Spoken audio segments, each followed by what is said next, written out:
Hello students, in this session we will discuss the paper titled Methodology of Historical Writing. It is a core paper for the fourth semester BA History. It contains 4 modules and the first module is Writing of History. Let's get into the first module. So this module deals with the way of writing history. How do we write history? What are the steps of getting facts to write history of a particular time or a particular institution or a person? What techniques or what protocols or what kinds of rules should be or must be put into place while writing history? All these things we will study in this module. So what is writing of history? What are the important points you must bear in your mind while writing history? The first one, history is the interpretation of the past in the words of a historian. History is the interpretation of the past in the words of a historian. ഒരു ചരിത്രകാരൻ്റെ വാക്കുകളിലൂടെ ഭൂതകാലത്തെക്കുറിച്ചുള്ള വ്യാഖ്യാനമാണ് ചരിത്രം. It is a scholarly study of what happened in the past without being judgmental or subjective. You need not be judgmental when you write history. You should not be judgmental. You should not apply your own biases into or inclinations into your research paper while you researching on history. ഇപ്പോൾ ചരിത്രം എഴുതുന്ന സമയത്ത് ചരിത്രകാരൻ്റേതായിട്ടുള്ള അഭിപ്രായങ്ങളും താല്പര്യങ്ങളും ഒന്നും ചരിത്രത്തിൽ വരാൻ പാടില്ല. അത് വളരെ നിഷ്പക്ഷമായിരിക്കണം. യാതൊരു തരത്തിലുള്ള ബയസും ഇല്ലാത്ത രീതിയിലാണ് വസ്തുനിഷ്ഠമായി സത്യത്തിൻ്റെ അടിസ്ഥാനത്തിലായിരിക്കണം, കളക്ട് ചെയ്ത ഡാറ്റയുടെ അടിസ്ഥാനത്തിലായിരിക്കണം ചരിത്രം ഇൻ്റർപ്രറ്റ് ചെയ്യേണ്ടത്, എഴുതേണ്ടത്. Events belonging to a period before history are termed as prehistory and include events and people that are beyond the scope of history as it cannot be verified. There is a term prehistory. നമ്മൾ ചരിത്രാതീത കാലം എന്ന് വിളിക്കും. അപ്പോൾ നമുക്ക് written എവിഡൻസും ഡോക്യുമെൻസും ഉള്ള കാലഘട്ടത്തെയാണ് നമ്മൾ എന്ത് ചെയ്യുന്നത്, പഠിച്ച് മനസ്സിലാക്കി ഇൻ്റർപ്രറ്റ് ചെയ്ത് റീകൺസ്ട്രക്ട് ചെയ്ത് ചരിത്രം ഉണ്ടാക്കുന്നത്. അപ്പോൾ എല്ലാ കാലത്തും ഇങ്ങനെയുള്ള എവിഡൻസസ് ഇല്ല. അതില്ലാത്ത ചരിത്രത്തിന് മുൻപ് നമുക്ക് കാര്യമായിട്ടുള്ള ധാരണകളൊന്നുമില്ലാത്ത ലിറ്റററി ഡോക്യുമെൻറ്റ്സ് ഒന്നുമില്ലാത്ത ആ കാലഘട്ടത്തെ നമ്മൾ വിളിക്കുന്നത് പ്രീ ഹിസ്റ്ററി എന്നാണ് വിളിക്കുന്നത്. We call it pre history or ചരിത്രാതീത കാലം. Then what is historical research? Historical research is the process of systematically examining past events to give an account of what has happened in the past. ഭൂതകാലത്തിൽ നടന്നിട്ടുള്ള കാര്യങ്ങളെ വളരെ സിസ്റ്റമാറ്റിക്കായി പഠിച്ച് മനസ്സിലാക്കി അതിനെക്കുറിച്ച് വളരെ വസ്തുനിഷ്ഠമായ ഒരു റിപ്പോർട്ട്, ഒരു ഗവേഷണ പ്രബന്ധം എഴുതുന്നതിനെയാണ് നമ്മൾ ഹിസ്റ്റോറിക്കൽ റിസർച്ച് എന്ന് പറയുന്നത്. It is not a mere accumulation of facts and dates or even a description of past events. മുൻപ് നടന്ന എല്ലാ സംഭവങ്ങളുടെയും ഒരു ഡിസ്ക്രിപ്ഷൻ, ഒരു എക്സ്പ്ലനേഷൻ മാത്രമാണ് ചരിത്രം അല്ലെങ്കിൽ ഹിസ്റ്റോറിക്കൽ റിസർച്ച് എന്ന് വിചാരിക്കരുത്. It is A flowing dynamic account of past events which involves an interpretation of events in an attempt to recapture the nuances, personalities and ideas that influence these events. ഇത് ചരിത്രം എന്ന് പറയുന്നത് it's A flowing and dynamic account of what happen of the past events. മുൻപ് നടന്ന ചരിത്ര സംഭവങ്ങളുടെ ഒരു ഒഴുക്കോടുകൂടി അല്ലെങ്കിൽ ഭൂതകാലത്തിൽ നിന്ന് ഓരോ കാര്യകാരണ സഹിതം ഓരോ ചരിത്ര സംഭവങ്ങളുണ്ടായി, അതുമായി ബന്ധപ്പെട്ട പ്രശ്നങ്ങൾ, അതുമായിട്ട് ബന്ധപ്പെട്ട ആളുകൾ, ചരിത്രഗതി തന്നെ നിർണയിച്ചിട്ടുള്ള ആളുകളും പ്രസ്ഥാനങ്ങളും ആശയങ്ങളും ഒക്കെ, അതിനെക്കുറിച്ചൊക്കെയുള്ള വളരെ ആഴത്തിലുള്ള സിസ്റ്റമാറ്റിക് ആയിട്ടുള്ള പഠനം, ഒരു ഫ്ലോയിങ് ആൻഡ് ഡൈനമിക് ആയിട്ടുള്ള പഠനത്തെയാണ് നമ്മൾ ചരിത്രം എന്ന് പറയുന്നത്. One of the goals of historical research is to communicate an understanding of past events. കഴിഞ്ഞ കാലത്തെക്കുറിച്ചുള്ള, ഭൂതകാലത്തെക്കുറിച്ചുള്ള ഒരു അണ്ടർസ്റ്റാൻഡിങ്, ഒരു മനസ്സിലാക്കൽ, ശരിയായ മനസ്സിലാക്കൽ എന്നുള്ളത് ഹിസ്റ്റോറിക്കൽ റൈറ്റിങ്ങിൻ്റെ ഒരുപാട് ലക്ഷ്യങ്ങളിൽ ഒന്നാണ്. Then what are the significances of historical research? First one, to uncover the unknown. നമുക്കറിയാത്തൊരു കാര്യത്തെ മനസ്സിലാക്കുക എന്നുള്ളതാണ്. Some historical events are not recorded at all, So you have to bring in new evidences or facts, and or based on that you have to reconstruct history. Then you are actually shedding light on something which was not not known to the people. അപ്പോൾ അറിയപ്പെടാത്തതിനെ അറിയുന്ന ഒരു അല്ലെങ്കിൽ ഇരുട്ടിൽ നിന്ന് വെളിച്ചത്തിലേക്ക് അത്തരം ചരിത്ര കാലഘട്ടത്തെ കൊണ്ടുവരുന്ന ഒരു രീതിയാണ് ഹിസ്റ്റോറിക്കൽ റിസർച്ച്. അതുകൊണ്ട് തന്നെ അത് വളരെ ഒരു പ്രാധാന്യം അതിനുണ്ട്. That is one of the significance of historical research. To answer questions, രണ്ടാമത്തേത് ഒരുപാട് ചോദ്യങ്ങൾക്കുള്ള ഉത്തരങ്ങൾ കൊടുക്കുക എന്നുള്ളതാണ്. There are many questions about our past that we not only want to know but we can profit from knowing. നമുക്ക് അറിയാത്ത ധാരാളം ചോദ്യങ്ങളുണ്ട്. നമ്മുടെ ഭൂതകാലത്തെക്കുറിച്ച്, ചരിത്രത്തെക്കുറിച്ച് നമുക്കറിയാത്ത ഒരുപാട് കാര്യങ്ങളുണ്ട്. അപ്പോൾ അത് കണ്ടുപിടിച്ച് അതിനുള്ള ഉത്തരങ്ങൾ നൽകുക എന്നുള്ളതാണ്. അതറിയുന്നത് ഒരുപാട് ബെനിഫിഷ്യൽ കൂടിയാണ്. Then to identify the relationship that the past has to the present. വർത്തമാനകാലവുമായി ഭൂതകാലത്തിനുള്ള ബന്ധം അതെന്താണെന്ന് മനസ്സിലാക്കുക എന്നുള്ളത് വളരെ പ്രധാനപ്പെട്ട ഒരു സംഗതിയാണ്. That is also the significance of historical research. That is, knowing about the past can frequently give a better perspective of current events. വർത്തമാനകാലത്ത് നടക്കുന്ന സംഭവങ്ങളെക്കുറിച്ച് ഉള്ള വളരെ നല്ല രീതിയിലുള്ളൊരു ധാരണ ഉണ്ടാക്കിയെടുക്കാൻ ചരിത്രബോധം നമ്മളെ സഹായിക്കും എന്നുള്ളത് വളരെ ശരിയായിട്ടുള്ളൊരു കാര്യമാണ്. To record and evaluate the accomplishments of individuals, agencies or institutions. ചരിത്രത്തിൻ്റെ ഗതി മാറ്റിയിട്ടുള്ള ചരിത്ര സംഭവങ്ങൾക്ക് കാരണമായിട്ടുള്ള ധാരാളം വ്യക്തികൾ, ധാരാളം പ്രസ്ഥാനങ്ങൾ, ധാരാളം ഇൻഫ്ലുവൻസ് ചെയ്ത സംഗതികൾ, ഈ സംഭവങ്ങൾ, ഇതൊക്കെയുണ്ട്. അതിനെയൊക്കെ റെക്കോർഡ് ചെയ്യുകയും അതിനെ ഇവാലുവേറ്റ് ചെയ്യുക എന്നുള്ളത് ഒരു സിഗ്നിഫിക്കൻ്റ് ആയിട്ടുള്ള കാര്യമാണ്. To assist in understanding the culture in which we live.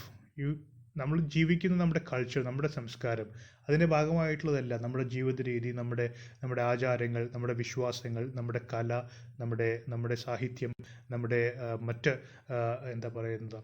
Civilisational aspects എല്ലാം. അപ്പോൾ അതിനെ റെക്കോർഡ് ചെയ്യുക, അതിനെ മനസ്സിലാക്കുക, അതെവിടെ നിന്ന് വന്നു, അതിന് എന്തെല്ലാം തരത്തിലുള്ള എവല്യൂഷൻസ് അതിനെ സംഭവിച്ചിട്ടുണ്ട്. അപ്പോൾ അത് അങ്ങനെ it's a kind of a comprehensive study of our culture. So that is another significance of historical research. Then what are the characteristics of historical research? എന്താണ് ഹിസ്റ്റോറിക്കൽ റിസർച്ചിൻ്റെ, ചരിത്ര ഗവേഷണത്തിൻ്റെ പ്രത്യേകതകൾ, സവിശേഷതകൾ എന്തൊക്കെയാണ്? നമ്മൾ നേരത്തെ പറഞ്ഞു, it's A flowing vibrant report of past events which involves N analysis and explanation of these occurrences with the objective of recapturing the nuances, personalities and ideas that influence these events. ഇതിൻ്റെ സവിശേഷത എന്ന് പറയുന്നത്, നമ്മൾ ചരിത്രം പഠിക്കുമ്പോൾ ചരിത്ര സംഭവങ്ങൾക്ക് കാരണക്കാരായ വ്യക്തികൾ, പ്രസ്ഥാനങ്ങൾ, സംഭവങ്ങൾ, ചരിത്ര പ്രശ്നങ്ങൾ, ഒരുപാട് കോൺഫ്ലിക്റ്റുകൾ, ഇതിനെക്കുറിച്ചെല്ലാം പഠിക്കുന്നുണ്ട്. അത് ഇതിൻ്റെ ഒരു സവിശേഷതയാണ്.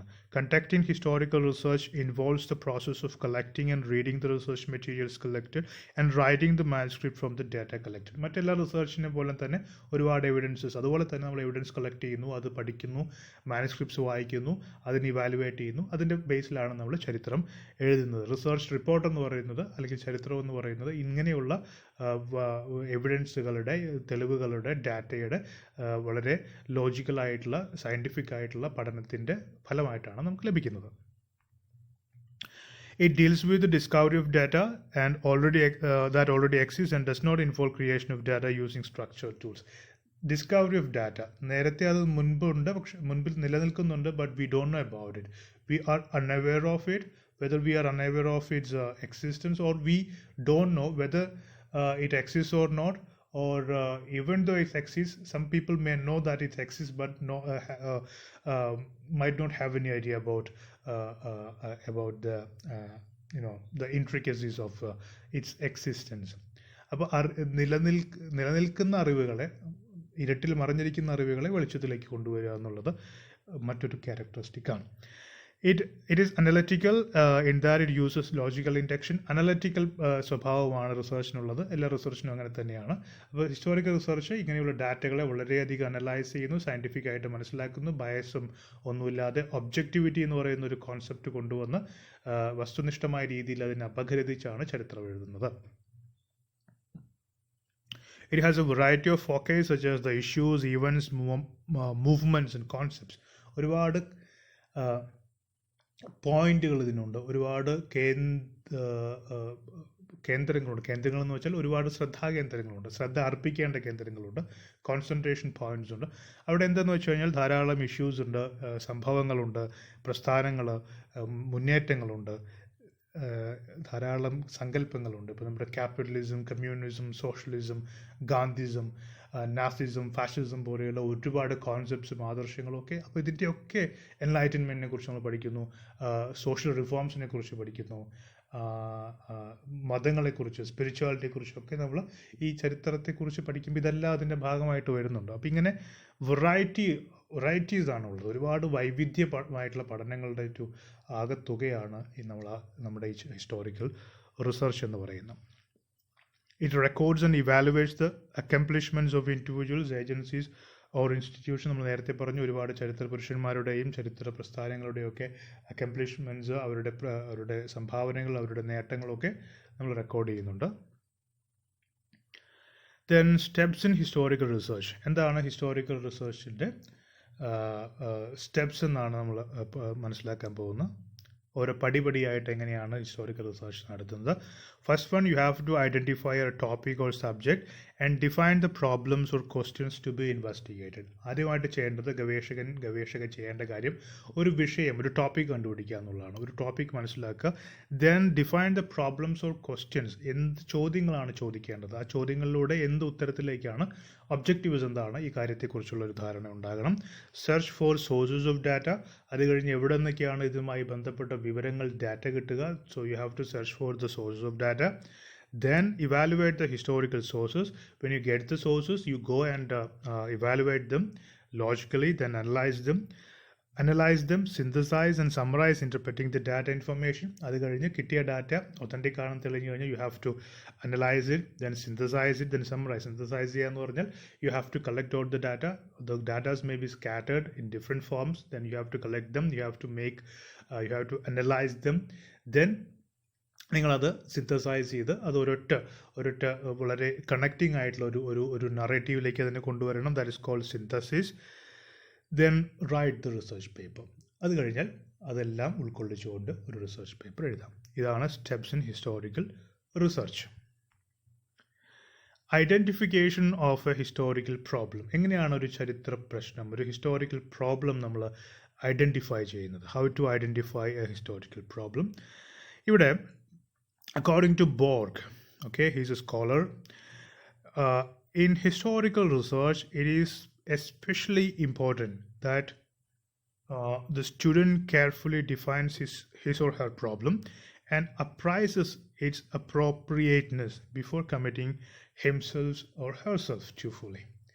അപ്പോൾ ഗവേഷണം തുടങ്ങുന്നതിന് മുൻപ് ഗവേഷണ വിഷയത്തിൻ്റെ അപ്രോപ്രിയേറ്റ്നെസ്, അത് എത്രത്തോളം സ്യൂട്ടബിൾ ആണ് എന്ന കാര്യം, എത്രത്തോളം അത് അപ്രോപ്രിയേറ്റ് ആണ് എന്നുള്ള കാര്യം മനസ്സിലാക്കി അത് ഉറപ്പിക്കണം.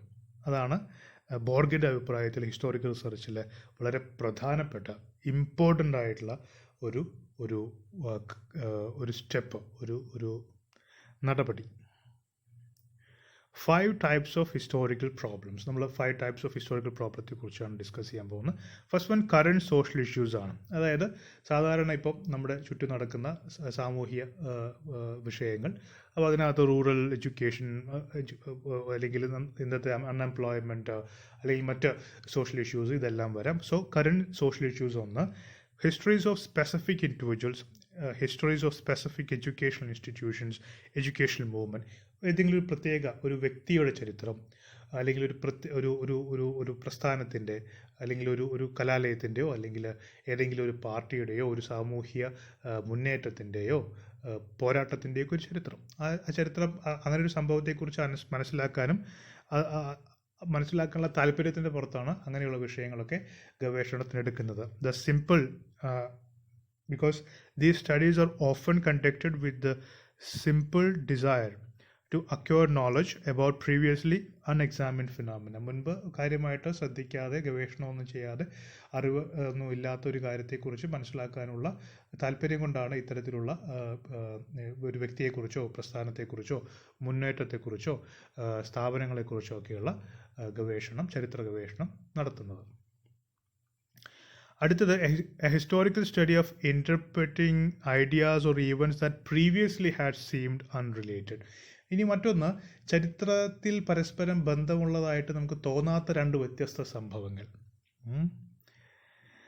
അത്തരം സംഭവങ്ങൾ തമ്മിലുള്ള ബന്ധം അത് സ്ഥാപിക്കാനോ ഉള്ളൊരു ശ്രമമായിട്ട് ചരിത്ര ഗവേഷണം കൊണ്ടുവരാം. ഇവിടെ ഫോർ എക്സാമ്പിൾ ഒരു എഡ്യൂക്കേഷണൽ ഹിസ്റ്ററിയെ കുറിച്ചിട്ടുള്ള ഒരു എക്സാമ്പിൾ ഇവിടെ പറയുന്നുണ്ട്. For example history of educational financing and history of aims of education in India may be unrelated. Okay, അപ്പോൾ രണ്ട് വ്യത്യസ്ത കാര്യങ്ങൾ. ഇന്ത്യയിൽ വിദ്യാഭ്യാസത്തിന് വേണ്ടി ചിലവാക്കുന്ന പണം, അതിനു വേണ്ടിയുള്ള ഫണ്ടിങ്, ഗവൺമെൻറ്റിൻ്റെയോ അല്ലെങ്കിൽ പ്രൈവറ്റ് എൻറ്റിറ്റീസിൻ്റെ ഫണ്ടിങ് എന്നുള്ളതും ഇന്ത്യയിലെ വിദ്യാഭ്യാസ മേഖലയിൽ ചില പ്രത്യേക മേഖലകൾക്ക് കൊടുത്തു വരുന്ന പ്രാധാന്യവും തമ്മിൽ ബന്ധമുണ്ടോ എന്നൊരു ചോദ്യം. അപ്പോൾ അത് പൊതുവെ അൺറിലേറ്റഡ് ആണെന്ന് തോന്നാം, അല്ലെങ്കിൽ നമ്മളത് ഗവേഷണം നടത്തി കൂടുതൽ പഠിക്കുമ്പോൾ അതിനകത്ത് എന്തെങ്കിലും റിലേഷൻ ഉള്ളതായിട്ട് തോന്നാം. അങ്ങനെ വരാൻ സാധ്യതയുണ്ട്. അപ്പം അങ്ങനെ historical study of interpreting ideas or events that previously had seemed unrelated. Such things may be proved related after a study or may not.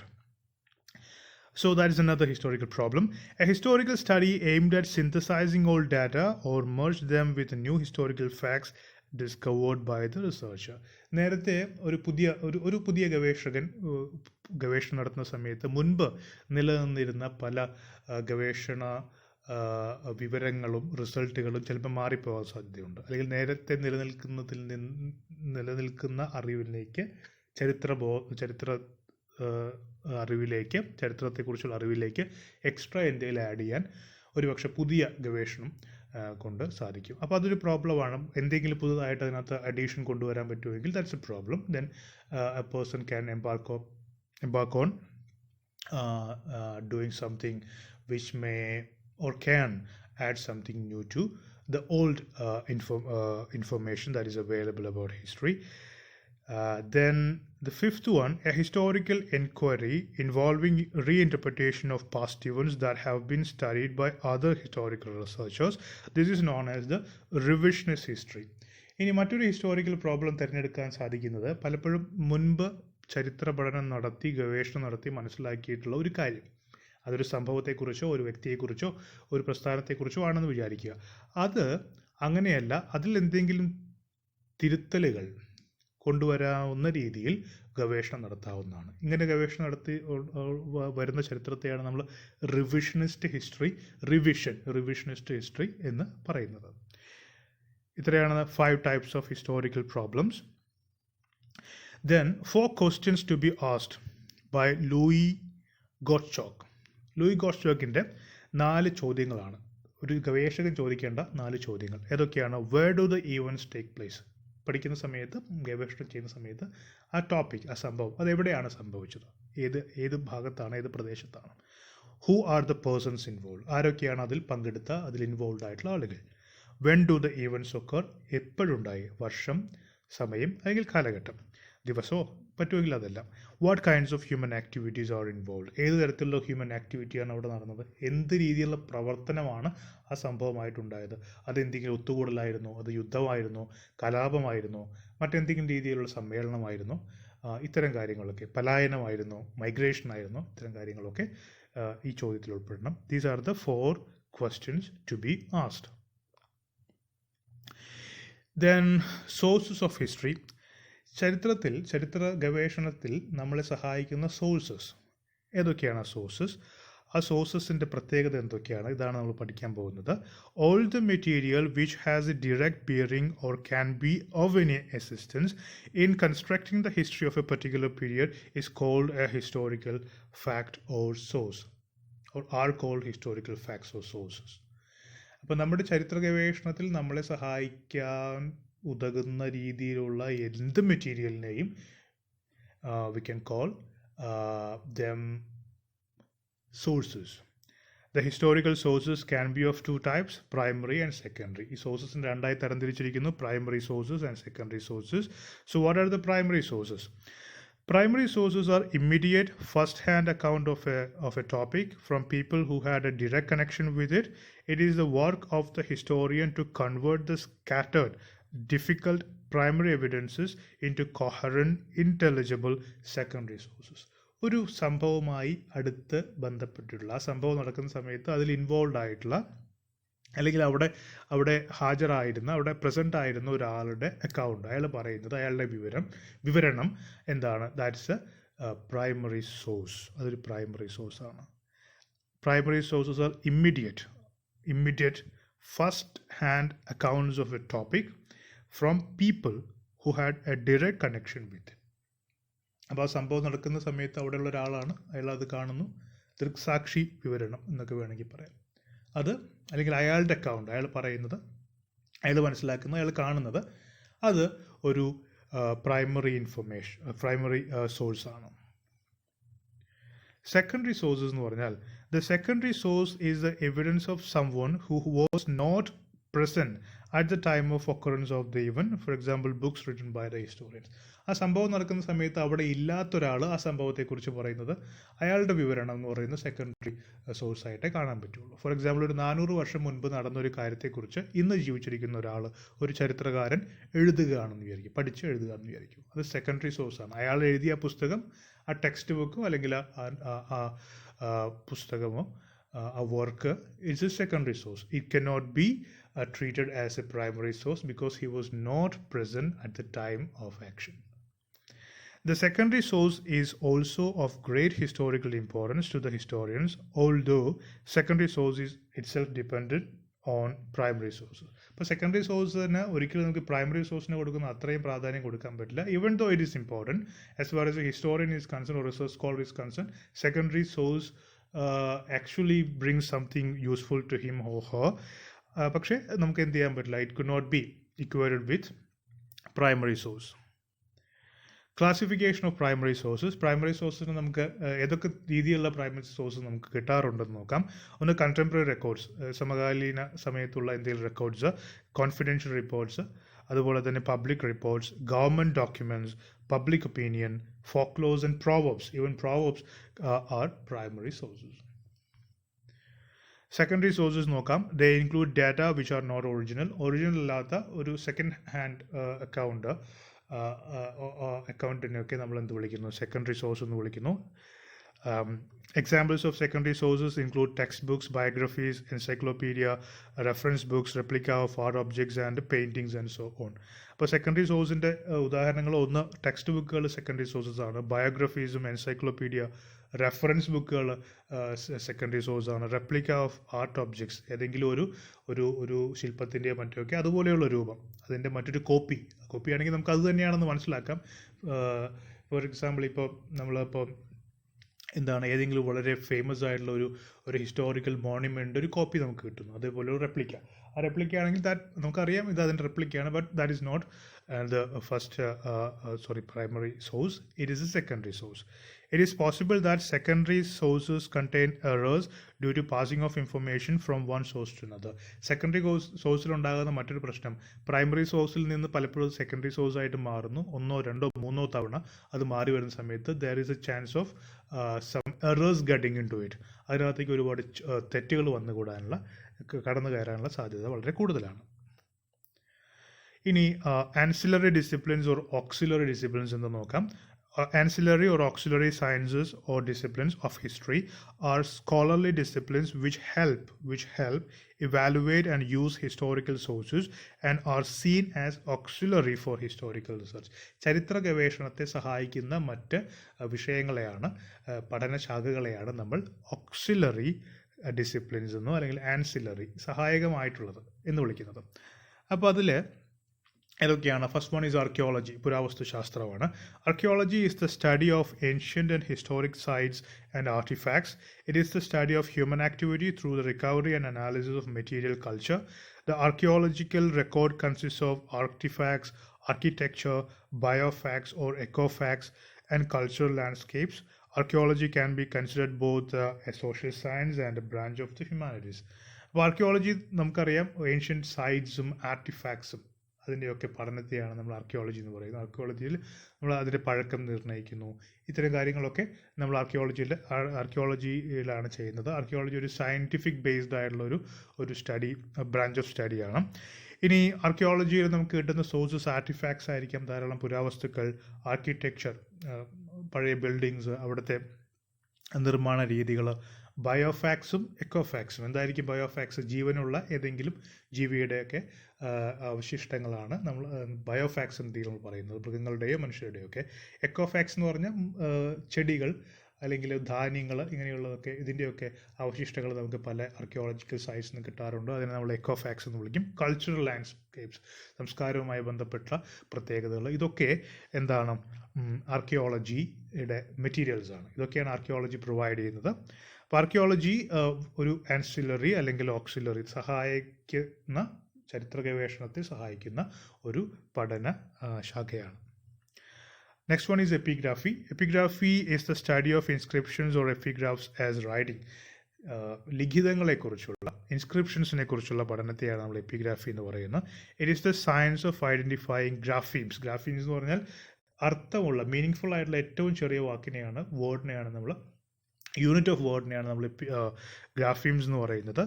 അപ്പോൾ ഗ്രാഫീംസിനെ കുറിച്ചുള്ള പഠനം, clarifying their meanings, classifying their uses according to dates and cultural context. ഒരു പ്രത്യേക inscription, ലിഖിതം, ശിലാലിഖിതമോ മറ്റോ, അത് ഏത് കാലഘട്ടത്തിലാണ് എഴുതിയിട്ടുള്ളത്, അതിൻ്റെ പഴക്കം എത്രയാണ്, അതിൻ്റെ കോണ്ടെക്സ്റ്റ്, ചരിത്ര പശ്ചാത്തലം എന്താണ്, ഇതൊക്കെ നമുക്ക് എപ്പിഗ്രാഫിയിലൂടെ മനസ്സിലാക്കാൻ പറ്റും. അപ്പോൾ ചരിത്ര ഗവേഷണത്തിന് ഒരുപാട് സഹായിക്കുന്ന തെളിവുകളാണ് എപ്പിഗ്രാഫിയിൽ നിന്ന് നമുക്ക് കിട്ടുന്നത്. And drawing conclusions about the writing and the writer. ആ സമയത്ത് എഴുതിയ ആൾ, അയാളുടെ എഴുത്തിൻ്റെ രീതി, ആ കാലഘട്ടത്തിൽ നിലനിന്നിരുന്ന മറ്റ് സാഹിത്യ സവിശേഷതകൾ, ആളുകളുടെ ജീവിതം, ഇങ്ങനെയുള്ള ധാരാളം ഇൻഫർമേഷൻ നമുക്ക് എപ്പിഗ്രാഫിയിൽ നിന്ന് കിട്ടും. അടുത്തത് ന്യൂമിസ്മാറ്റിക്സ് ആണ്. Numismatics is the study of coins. നാണയങ്ങളെക്കുറിച്ചുള്ള പഠനമാണ് numismatics. It is the study or collection of currency including coins, tokens, paper money and related objects. ഒരു പ്രത്യേക കാലഘട്ടത്തിൽ ഇറങ്ങിയിരുന്ന നാണയം, ആ നാണയത്തിലുള്ള വിവരങ്ങൾ, അപ്പോൾ അത് ഒരുപക്ഷെ ഏതെങ്കിലും രാജവംശവുമായി ബന്ധപ്പെട്ടതായിരിക്കും. ഇനി നാണയങ്ങളുടെ പ്യൂരിറ്റി, എത്രത്തോളം മെറ്റലിൻ്റെ പെർസെൻറ്റേജ് അതിനകത്തുണ്ട്, അതനുസരിച്ച് ആ കാലഘട്ടത്തിലെ സാമ്പത്തിക വ്യവസ്ഥയൊക്കെ നമുക്ക് കണ്ടുപിടിക്കാൻ കഴിയും. ഇതുപോലെ നമ്മുടെ ഇന്ത്യ ചരിത്രത്തിലെ പോസ്റ്റ് ഗുപ്ത കാലഘട്ടം അവസാനിക്കുന്ന സമയത്ത് നിലവിലിരുന്ന പല ഗോൾഡ് കോയിൻസിൻ്റെയും പ്യൂരിറ്റി, ഗോൾഡിൻ്റെ പെർസെൻറ്റേജ് വളരെ കുറവാണെന്ന് നമ്മൾ കണ്ടെത്തിയിട്ടുണ്ട്. അതനുസരിച്ച് നമ്മൾ റോമൻ ട്രേഡ്, ഇന്ത്യയും റോമുമായിട്ടുള്ള, പുരാതന റോമുമായിട്ടുള്ള ട്രേഡിനകത്ത് ഒരുപാട് മാറ്റങ്ങൾ, ഒരുപാട് ഡിക്ലൈൻ വന്നിട്ടുണ്ട് എന്നുള്ള കാര്യങ്ങളൊക്കെ നമ്മൾ അതൊന്ന് മനസ്സിലാക്കിയിട്ടുണ്ട്. അടുത്തത് ഫോക്ലോറാണ്.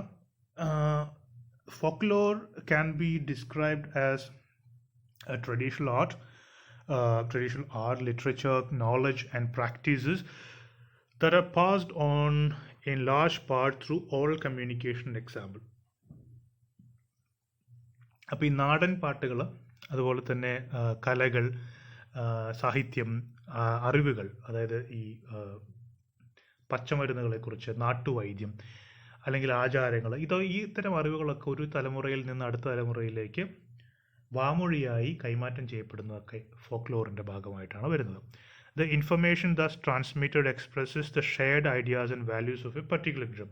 അപ്പോൾ അങ്ങനെ കൈമാറ്റം ചെയ്യപ്പെടുന്ന ആ ഒരു അറിവ്, അതിനകത്ത് ഒരു പ്രത്യേക സംസ്കാരത്തിലുള്ള ആളുകളുടെ ജീവിതവുമായി ബന്ധപ്പെട്ട മൊത്തം വിവരങ്ങൾ അതിനകത്തുണ്ടാവും. British antiquarian William John Thoms, he is generally credited with coining the term folklore in 1846. 1846 William John Thoms ആണ് ഫോക്ലോർ എന്ന് പറയുന്ന വാക്ക് ആദ്യമായിട്ട് ഉപയോഗിക്കുന്നത്. Elliott Oring states that folklore is that part of culture that lives happily ever after. ഒരു സംസ്കാരത്തിൻ്റെ ഭാഗമാണല്ലോ folklore. ഇങ്ങനെയുള്ള ഭാഗമാണ് that part that lives happily ever after.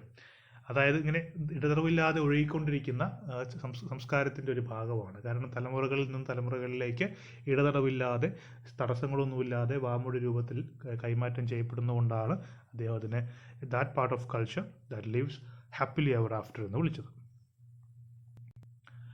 മറ്റൊന്ന് പ്ലേസ് നെയിംസ് ആണ്, സ്ഥലനാമങ്ങളാണ്. സ്ഥലനാമങ്ങളും ഒരു ഓക്സിലറി ഡിസിപ്ലിനാണ്. Because place names and place name patterns are an integral part of culture and heritage. ഒരു സ്ഥലത്തിൻ്റെ പേര്, ആ സ്ഥലത്തിൻ്റെ പേരിൽ മിക്കവാറും ആ സ്ഥലത്തിൻ്റെ ചരിത്രം ഉണ്ടാകും.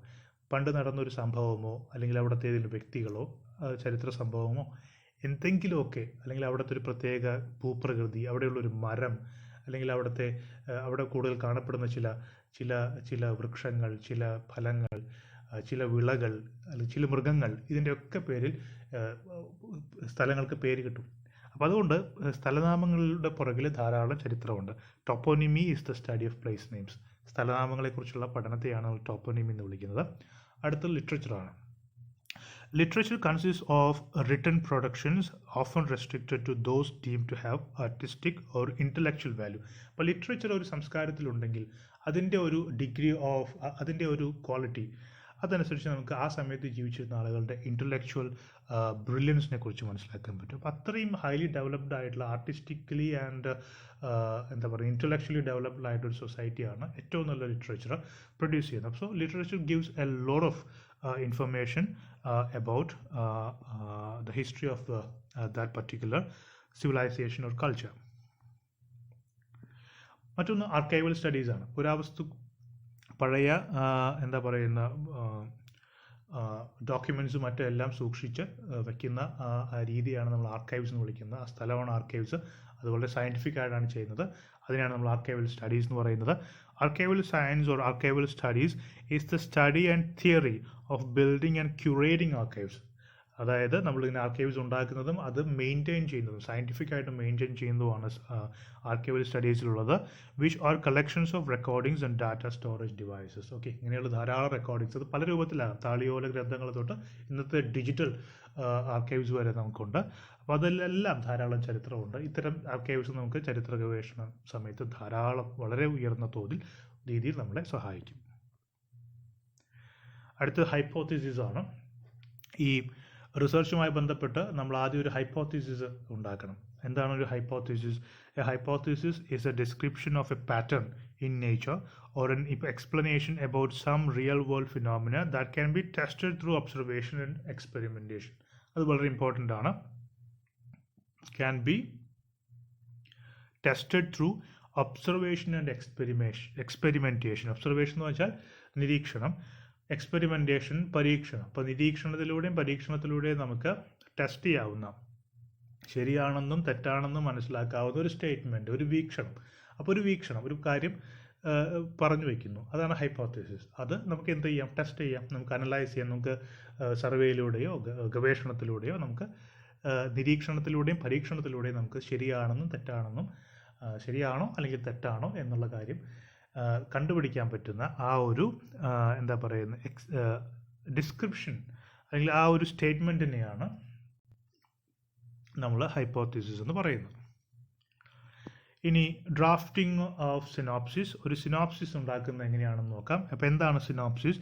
A synopsis is A short systematic outline of a proposed thesis made in preparation for your first meeting with your supervisor. അതായത് സിനോപ്സിസ് നമുക്കൊരു സൂപ്പർവൈസർ ഉണ്ടാവും, ഒരു ഗൈഡ് ഉണ്ടാവും. അപ്പോൾ ഗൈഡിനെ നമ്മൾ വളരെ ഷോർട്ടായിട്ടുള്ള ഒരു സിസ്റ്റമാറ്റിക് ഔട്ട്ലൈൻ, നമ്മുടെ തീസിസിൻ്റെ സിസ്റ്റമാറ്റിക് ആയിട്ടുള്ള വളരെ ഷോർട്ടായിട്ടുള്ള ഒരു ഔട്ട്ലൈൻ കൊടുക്കുന്നു. ആ ഔട്ട്ലൈനാണ് നമ്മൾ സിനോപ്സിസ് എന്ന് പറയുന്നത്.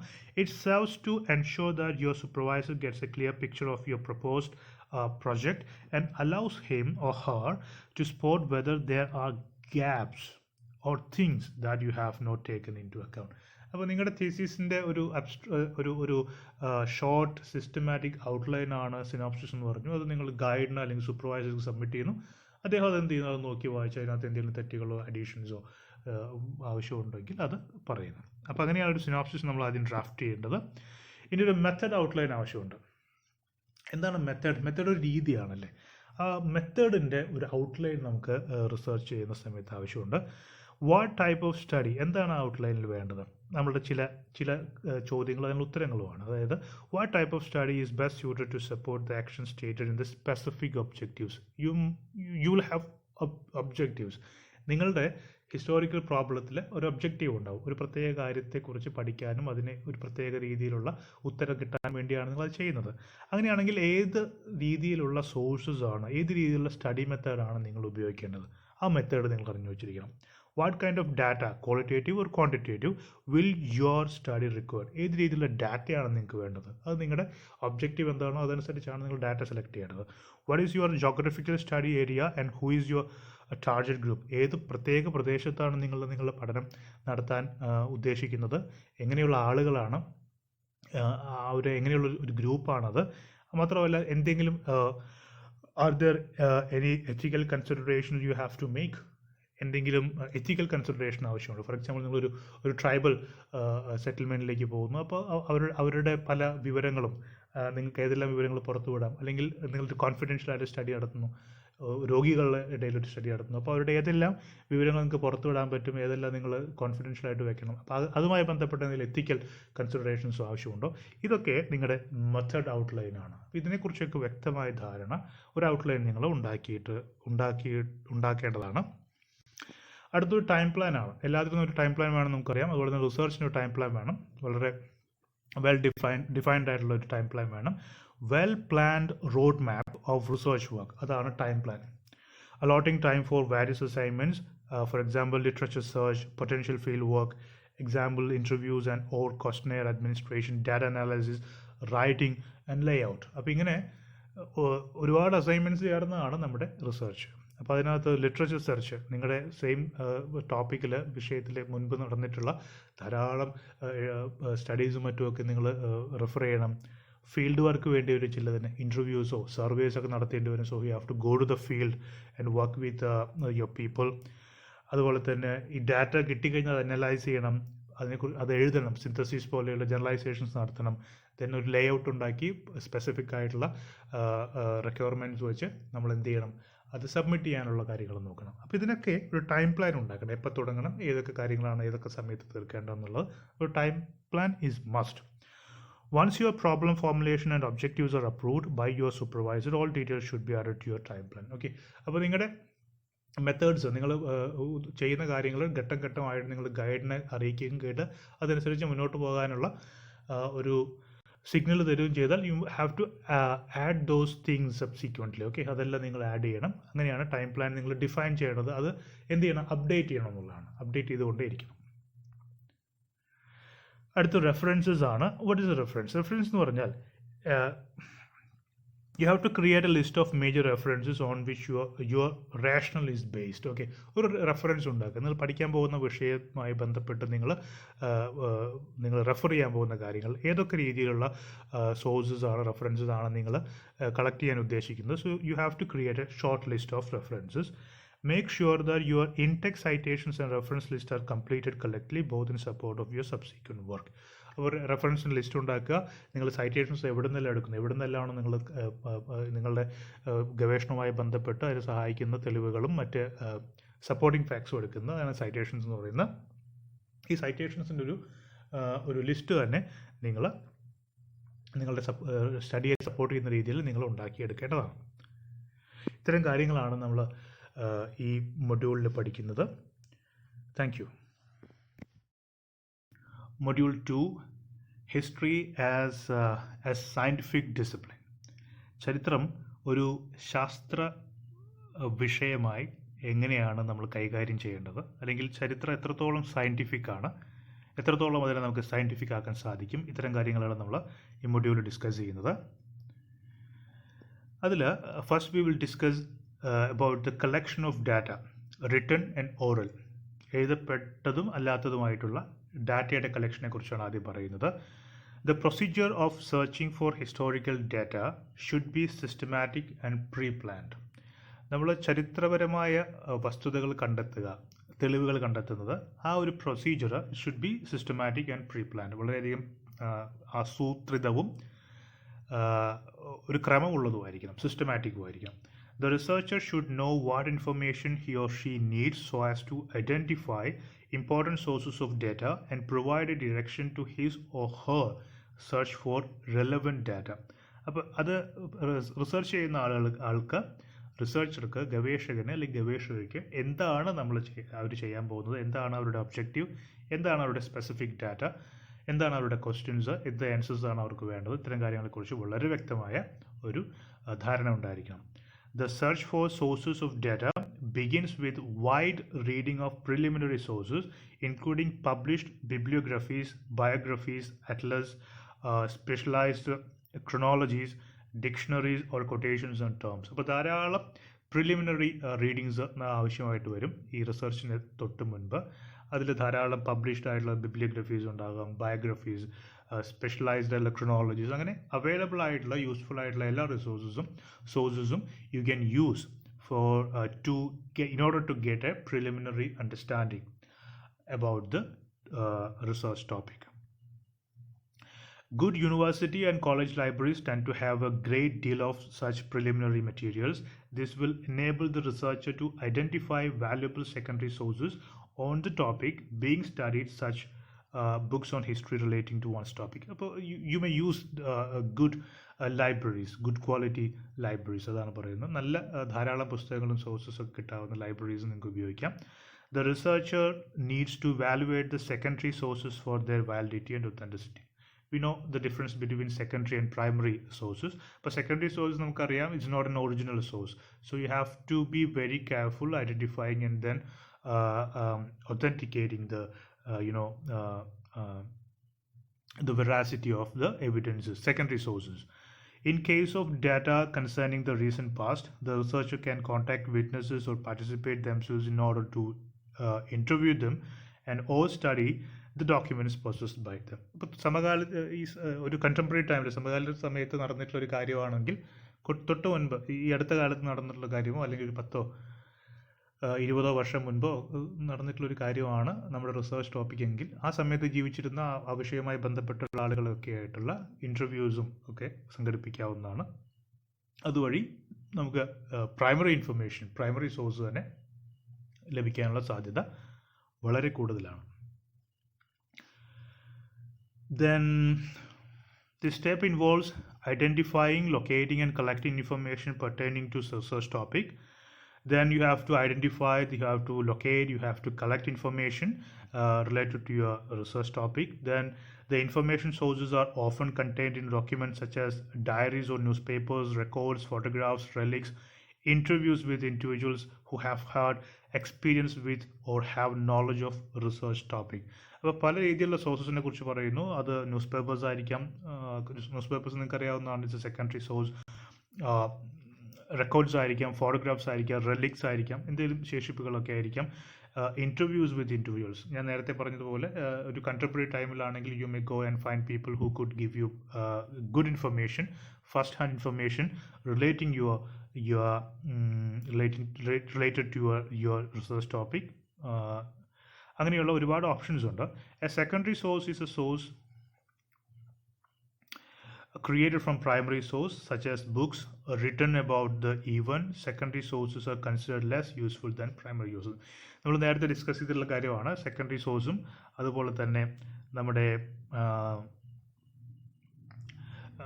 പ്രൈമറി സോഴ്സും തമ്മിലുള്ള വ്യത്യാസം. അപ്പോൾ സെക്കൻഡറി സോഴ്സ് ലെസ് എന്താ പറയുന്നത് ഇമ്പോർട്ടൻ്റ് എന്നല്ല, it's less useful. Is considered less useful because that's not original. The primary sources are original, secondary sources are not original. So primary sources ആണ് നമ്മൾ കുറച്ചുകൂടി യൂസ്ഫുൾ ആൻഡ് ഒത്തൻറ്റിക് ആയിട്ട് കാണുന്നത്. അപ്പോൾ ഇങ്ങനെ സെക്കൻഡറി സോഴ്സ് കിട്ടുന്ന സമയത്ത് ശ്രദ്ധിക്കേണ്ടത്, you have to prove its authenticity. You need to be very careful. You need to be twice careful with these secondary sources. Verification and authenticity of data. The data of historical sources is subject to two types of evaluation. രണ്ട് തരത്തിലുള്ള criticism, evaluation ആണ് നമ്മൾ ഡാറ്റയെ ചെയ്യുന്നത്. നമുക്ക് കിട്ടുന്ന തെളിവുകളെ, ഡാറ്റയെ നമ്മൾ രണ്ട് രീതിയിൽ എന്ത് ചെയ്യുന്നു? ക്രിറ്റിസൈസ് ചെയ്യുന്നു, ഇവാലുവേറ്റ് ചെയ്യുന്നു, എക്സാമിൻ ചെയ്യുന്നു.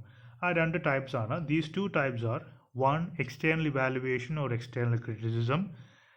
Second, internal evaluation or internal criticism. So what is external criticism?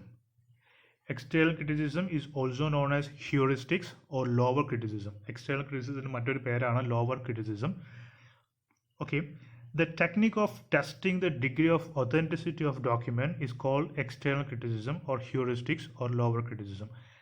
Testing the degree of authenticity. എത്രത്തോളം ഒതൻറ്റിക് ആണ് ഒരു ഡോക്യുമെൻ്റ്, നമുക്ക് കിട്ടിയിട്ടുള്ള ഒരു തെളിവ് എത്രത്തോളം ഒതൻറ്റിക് ആണ്, എത്രത്തോളം വാസ്തവമാണെന്നുള്ളതിൻ്റെ ഒരു അന്വേഷണം, കണ്ടുപിടുത്തത്തെയാണ് നമ്മൾ external criticism എന്ന് വിളിക്കുന്നത്. The external criticism is of a less intellectual type of criticism of the documents. It includes examinations of documents like manuscripts, books, pamphlets, maps, inscriptions and monuments. അപ്പോൾ ഈ എക്സ്റ്റേണൽ ക്രിറ്റിസിസത്തിൽ ഒരു ഇവാലുവേഷൻ എങ്ങനെയാണെന്ന് വെച്ചാൽ ആ പേര് സൂചിപ്പിക്കുന്ന പോലെ it's a kind of an external. U are just trying to find whether that is okay, that is authentic or looks like authentic. It involves like examining the manuscripts, books, pamphlets, maps, inscriptions, monuments, ഇങ്ങനെയുള്ള ഒരുപാട് സംഗതികൾ നമുക്ക് തെളിവായിട്ട് കിട്ടുന്ന ഡാറ്റയായിട്ട് കിട്ടുന്നതിൻ്റെ ഇവാലുവേഷനെയാണ് നമ്മൾ heuristics or external criticism എന്ന് മനസ്സിലാക്കുന്നത്. അപ്പോൾ അതിൻ്റെ ഒത്തൻറ്റിസിറ്റി എത്രത്തോളം ഉണ്ടെന്നാണ്. അതിനകത്ത് കയറി അതിൻ്റെ വളരെ ഡെപ്ത് ഒന്നും നമ്മൾ അന്വേഷിക്കുന്നില്ല. You are just trying to evaluate the authenticity and how authentic your data is. And the historian has to resort to a number of tests to determine the authenticity of a particular document. ഒരു particular document authenticity മനസ്സിലാക്കാൻ historian ചെയ്യേണ്ട ചില കാര്യങ്ങളുണ്ട്. അതെന്തൊക്കെയാണെന്ന് ഓതർഷിപ്പാണ്. നിങ്ങൾ അതിൻ്റെ authorship verify ചെയ്യണം. ആരാണ് എഴുതിയതെന്നുള്ളത്, author ആരാണ്, ഡേറ്റ് ഓഫ് ഡോക്യുമെൻറ്റ്, ഏത് കാലഘട്ടത്തിൽ, ഏത് ദിവസം, പറ്റുമെങ്കിൽ അത് ഏത് വർഷമാണത്, അല്ലെങ്കിൽ ഏത് കാലഘട്ടത്തിലാണ് അത് എഴുതപ്പെട്ടത്. ടെക്സ്റ്റുവൽ എറേഴ്സ്, അതിനകത്ത് എന്തെങ്കിലും തെറ്റുകളുണ്ടോ, ടെക്സ്റ്റുവൽ ആയിട്ടുള്ള എറേഴ്സ് ഉണ്ടോ, ഇൻറ്റൻഷനലും അൺഇൻറ്റൻഷനൽ ആയിട്ടുള്ള എറേഴ്സ് ഉണ്ടാവും, മനഃപൂർവ്വം വരുത്തിയ തെറ്റുകളുണ്ടാവും, അല്ലാത്ത തെറ്റുകളുണ്ടാവും. മനഃപൂർവ്വം അല്ലാത്ത തെറ്റുകൾ കാണണമെങ്കിൽ നമുക്ക് ഒന്നിൽ കൂടുതൽ കോപ്പികളോ മറ്റോ ഒക്കെ ആ ഡോക്യുമെൻ്റ് ഉണ്ടെങ്കിൽ നമുക്കത് പലയിടത്ത് പോയി അന്വേഷിച്ച് എല്ലാത്തിലും ഇതുപോലെ തെറ്റുകൾ വന്നിട്ടുണ്ടോ ഇല്ല എന്നുള്ള കാര്യം മനസ്സിലാക്കാൻ സാധിക്കും. അല്ലാത്ത പക്ഷം അത് ഇൻറ്റൻഷനൽ ആണെന്ന് നമുക്ക് മനസ്സിലാക്കാം. പാലിയോഗ്രഫി, അതുപോലെ തന്നെ ന്യൂമിസ്മാറ്റിക്സ്, ആർക്കിയോളജി. പാലിയോഗ്രഫി എന്ന് പറയുന്നത് നമ്മുടെ ഡോക്യുമെൻറ്റ്സിൻ്റെയൊക്കെ പഴക്കം, ഇത് എത്രത്തോളം പഴക്കമുള്ളതാണ്, ഇതിനെക്കുറിച്ച് പഠിക്കുന്നതാണ് പാലിയോഗ്രഫി. ന്യൂമിസ്മാറ്റിക്സ്, നാണയങ്ങളെക്കുറിച്ചുള്ള പഠനമാണ്. ആർക്കിയോളജി എന്ന് പറയുന്ന പുരാവസ്തു ശാസ്ത്രമാണ്. ഇങ്ങനെയുള്ള നമ്മളെന്താ പറയുന്നത്, ഇതിനൊക്കെ ഓക്സിലറി ഡിസിപ്ലിൻസ് എന്നാണ് പറയുന്നത്. ചരിത്ര ഗവേഷണത്തിൽ നമ്മൾ സഹായിക്കുന്ന മറ്റ് ശാസ്ത്രശാഖകളാണ് ഇതൊക്കെ. ഇതിൻ്റെയൊക്കെ സഹായത്തോടെ നമുക്ക് എന്ത് ചെയ്യാൻ പറ്റും, you can assess the authenticity of a particular document or data. Meaning of words, വാക്കുകളുടെ അർത്ഥം. വാക്കുകളുടെ അർത്ഥത്തിലും വളരെയധികം ശ്രദ്ധിക്കണം. കാരണം ഇന്ന് നമ്മൾ ഉപയോഗിക്കുന്ന ഒരു വാക്ക്, അതേ വാക്ക് തന്നെ വർഷങ്ങൾക്ക് മുൻപ്, നൂറ്റാണ്ടുകൾക്ക് മുമ്പ് ഉപയോഗിച്ചിട്ടുണ്ടാകും. പക്ഷേ അതിൻ്റെ കോണ്ടെക്സ്റ്റ് ചിലപ്പോൾ മാറിയിട്ടുണ്ടാകും. വേറൊരു അർത്ഥത്തിലും വേറൊരു രീതിയിലും ആയിരിക്കും അത് ഉപയോഗിച്ചിട്ടുണ്ടാകുക. ഇന്ന് നമ്മളത് മാറ്റി ഉപയോഗിക്കുന്നുണ്ടാകും. വാക്ക് അത് തന്നെയായിരിക്കും, അതിന് പക്ഷേ അതിൻ്റെ മീനിങ്ങും കോണ്ടെക്സ്റ്റും ഒക്കെ മാറാനുള്ള സാധ്യതയുണ്ട്. So you need to be very careful with the meaning of words. ഇത്തരം കാര്യങ്ങൾ ഒരു ഹിസ്റ്റോറിയൻ എപ്പോഴും എന്ത് ചെയ്യണം, ഒരു ഡാറ്റ ഒത്തൻറ്റിക്കേറ്റ് ചെയ്യുന്ന സമയത്ത്, അതിനെ പരിശോധിക്കുന്ന സമയത്ത് ശ്രദ്ധിക്കേണ്ട കാര്യങ്ങളാണ്. ഇനി നമുക്ക് ഇന്റേണൽ ക്രിറ്റിസിസം എന്താ നോക്കാം. ഹെർമെന്യൂട്ടിക്സ് ഓർ ഹയർ ക്രിറ്റിസിസം എന്നാണ് ഇതിനെ വിളിക്കുന്നത്. The technique of testing the reliability of the contents of document is called internal criticism or hermeneutics or higher criticism. ആ കണ്ടന്റിൻ്റെ ക്വാളിറ്റി മനസ്സിലാക്കാനും അത് എത്രത്തോളം ശരിയാണെന്നും എത്രത്തോളം അതിൻ്റെ എത്രത്തോളം അത് ഡീപ്പായിട്ട് മനസ്സിലാക്കാൻ പറ്റുമോ ആ രീതിയിലുള്ള വളരെ ആഴത്തിലുള്ള ക്രിറ്റിസിസം, ഇവാലുവേഷനെയാണ് നമ്മൾ ഇന്റേണൽ ക്രിറ്റിസിസം എന്ന് വിളിക്കുന്നത്, അല്ലെങ്കിൽ ഹെർമെന്യൂട്ടിക്സ് എന്ന് വിളിക്കുന്നത്. A historian must analyse the contents of the documents with a view to determine the real meaning. അപ്പോൾ അത് ഒരുപാട് ആഴത്തിലത് പഠിച്ച് അതിൻ്റെ റിയൽ മീനിങ് മനസ്സിലാക്കണം, അതിൻ്റെ ടെക്സ്റ്റുവൽ ആയിട്ടുള്ള ലിറ്ററൽ ആയിട്ടുള്ള അർത്ഥങ്ങളൊക്കെ മനസ്സിലാക്കണം. He must be able to understand the literal and the real meaning of the document which is termed as positive criticism. ഇപ്പോൾ ഇവിടെ നമുക്ക് വേണ്ടത് ഒരു പോസിറ്റീവ് ക്രിറ്റിസിസമാണ്. അതായത് അതിനകത്ത് ഒരു പ്രത്യേക ഡോക്യുമെൻ്റ് ആണെന്ന് വിചാരിക്കുക, നമുക്ക് തെളിവായി കിട്ടിയിട്ടുള്ളത്. അപ്പോൾ അതിൻ്റെ ലിറ്ററൽ മീനിങ് നമ്മൾ മനസ്സിലാക്കണം, അതിൻ്റെ ഡോക്യുമെൻ്റ് റിയൽ മീനിങ് എന്താണെന്ന് മനസ്സിലാക്കണം. അപ്പോൾ ആ ഭാഷയെക്കുറിച്ച് ഒരു പർട്ടിക്കുലർ ആ ലാംഗ്വേജിലാണ് അത് എഴുതിയിട്ടുള്ളെങ്കിൽ ആ ലാംഗ്വേജിനെ കുറിച്ച് വളരെ ആഴത്തിൽ അറിവുള്ള ആളുകൾക്ക് മാത്രമാണ് ആ ലിറ്ററൽ മീനിങ്ങും റിയൽ മീനിങ്ങും ഒക്കെ വ്യക്തമായിട്ട് മനസ്സിലാക്കാൻ സാധിക്കുകയുള്ളൂ. അപ്പോൾ ഇങ്ങനെ വളരെ ആഴത്തിലുള്ള ക്രിറ്റിസിസത്തെയാണ്, ഇവാലുവേഷനെയാണ് നമ്മൾ ഇന്റേണൽ ക്രിറ്റിസിസം അല്ലെങ്കിൽ ഹെർമെന്യൂട്ടിക്സ് എന്ന് വിളിക്കുന്നത്. ഇനി അടുത്തത് ഫാക്ട്സ് ആൻഡ് ദെയർ സിന്തസിസ്. വളരെ ഇമ്പോർട്ടൻ്റ് ആയിട്ടുള്ള ഒരു കാര്യമാണ്. സിന്തസിസ് എന്താണെന്ന് നോക്കാം. Synthesis refers to selecting, organizing and analyzing the materials collected into topical themes and central ideas or concepts. Synthesis എന്ന് പറയുന്ന വാക്കിൻ്റെ അർത്ഥം നമുക്കറിയാം, കൂട്ടിച്ചേർക്കുക എന്നുള്ളതാണ് അല്ലേ, നമ്മൾ ഒന്നാക്കി മാറ്റുക എന്നുള്ളതാണ്. ഇപ്പോൾ ഇവിടെ നമ്മൾ റിസർച്ചിൻ്റെ സമയത്ത് നമുക്ക് ഒരുപാട് സ്കാറ്റേർഡ് ആയിട്ടുള്ള ഡാറ്റ കിട്ടും, ഒരുപാട് ഡിഫറെൻറ്റ് ഫോംസ് ഓഫ് ഡാറ്റ കിട്ടും. അത് ചിലത് ഒരു സൈറ്റ് ആയിരിക്കാം, ചിലത് ചില ആർട്ടിഫാക്ട്സ് ആയിരിക്കാം, ബുക്സ് ആയിരിക്കാം, ഇൻസ്ക്രിപ്ഷൻസ് ആയിരിക്കാം, അങ്ങനെ ഡിഫറെൻ്റ് ആയിട്ടുള്ള ചിലത് മിത്സ് ആൻഡ് സ്റ്റോറീസ് ഒക്കെ ആയിരിക്കാം. അപ്പോൾ ഇതിനെല്ലാം സിന്തസൈസ് ചെയ്യണം. You have to synthesise and make it as a whole. എന്നിട്ട് you have to write about it, you have to make something a logical എന്താ പറയുന്ന ആർഗ്യുമെൻ്റ് ആക്കി എന്നുള്ളതിനെ മാറ്റണം. അങ്ങനെയുള്ള പ്രോസസ്സിനെ വിളിക്കുന്നതാണ് synthesis. Selecting, organising and analyzing the materials collected into topical themes and central ideas or concepts. These themes are then pulled together to form a contiguous and meaningful whole. അപ്പോൾ ഇത്തരം data എല്ലാം വെച്ച് നമ്മൾ വളരെ എന്താ പറയുന്നത്, വളരെ സിസ്റ്റമാറ്റിക്കായ, പരസ്പരം ബന്ധമുള്ള, ചേർന്ന് കിടക്കുന്ന ഒരൊറ്റ ഒരു ഡോക്യുമെൻ്റായിട്ട് നമ്മളതിനെ മാറ്റുന്നു. അതിനെയാണ് നമ്മൾ സിന്തസിസ് എന്ന് പറയുന്നത്. ഇനി problems of synthesis. First one, ഈ സിന്തസിസിൽ വരുന്ന പ്രശ്നങ്ങൾ എന്തൊക്കെയാണ്? First one, trying to infer causation from correlated events is the first problem. Just because two events occurred together does not necessarily mean that one event was the cause of the other.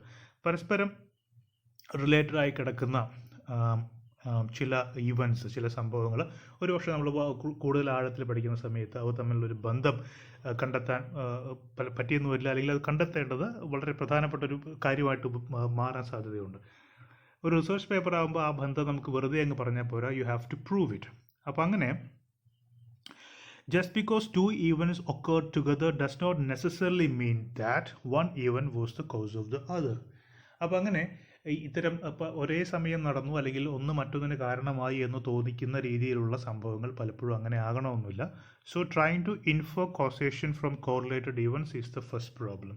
അപ്പോൾ അങ്ങനെ ഒരു ബന്ധമുണ്ടെങ്കിൽ ആ ബന്ധം കൊണ്ടുവരിക, ബന്ധമില്ലെങ്കിൽ അതില്ല എന്ന രീതിയിൽ ആ ഒരു കോസേഷൻ, കാരണം ആകുന്നത്, അതുമായിട്ട് ഉള്ള പഠനങ്ങൾ പലപ്പോഴും പ്രശ്നങ്ങൾ സൃഷ്ടിക്കാറുണ്ട്. A second problem is defining and interpreting key words so as to avoid ambiguity and to ensure that they have the correct connotation. മറ്റൊന്ന് ഈ ambiguity, വ്യക്തതയില്ലായ്മ, ചില വാക്കുകളുടെ വ്യാഖ്യാനത്തിൽ ഉണ്ടാകുന്ന ചില പാകപ്പിഴകളും വ്യക്തതയില്ലായ്മയൊക്കെയാണ്. കറക്റ്റ് കൊണോട്ടേഷൻ, കറക്റ്റ് അതിൻ്റെ അർത്ഥം എന്താണ്, ആ കോണ്ടെക്സ്റ്റൊക്കെ നോക്കിയായിരിക്കും പലപ്പോഴും നമുക്ക് ചില വാക്കുകളുടെ അർത്ഥം പറയാൻ പറ്റുള്ളൂ.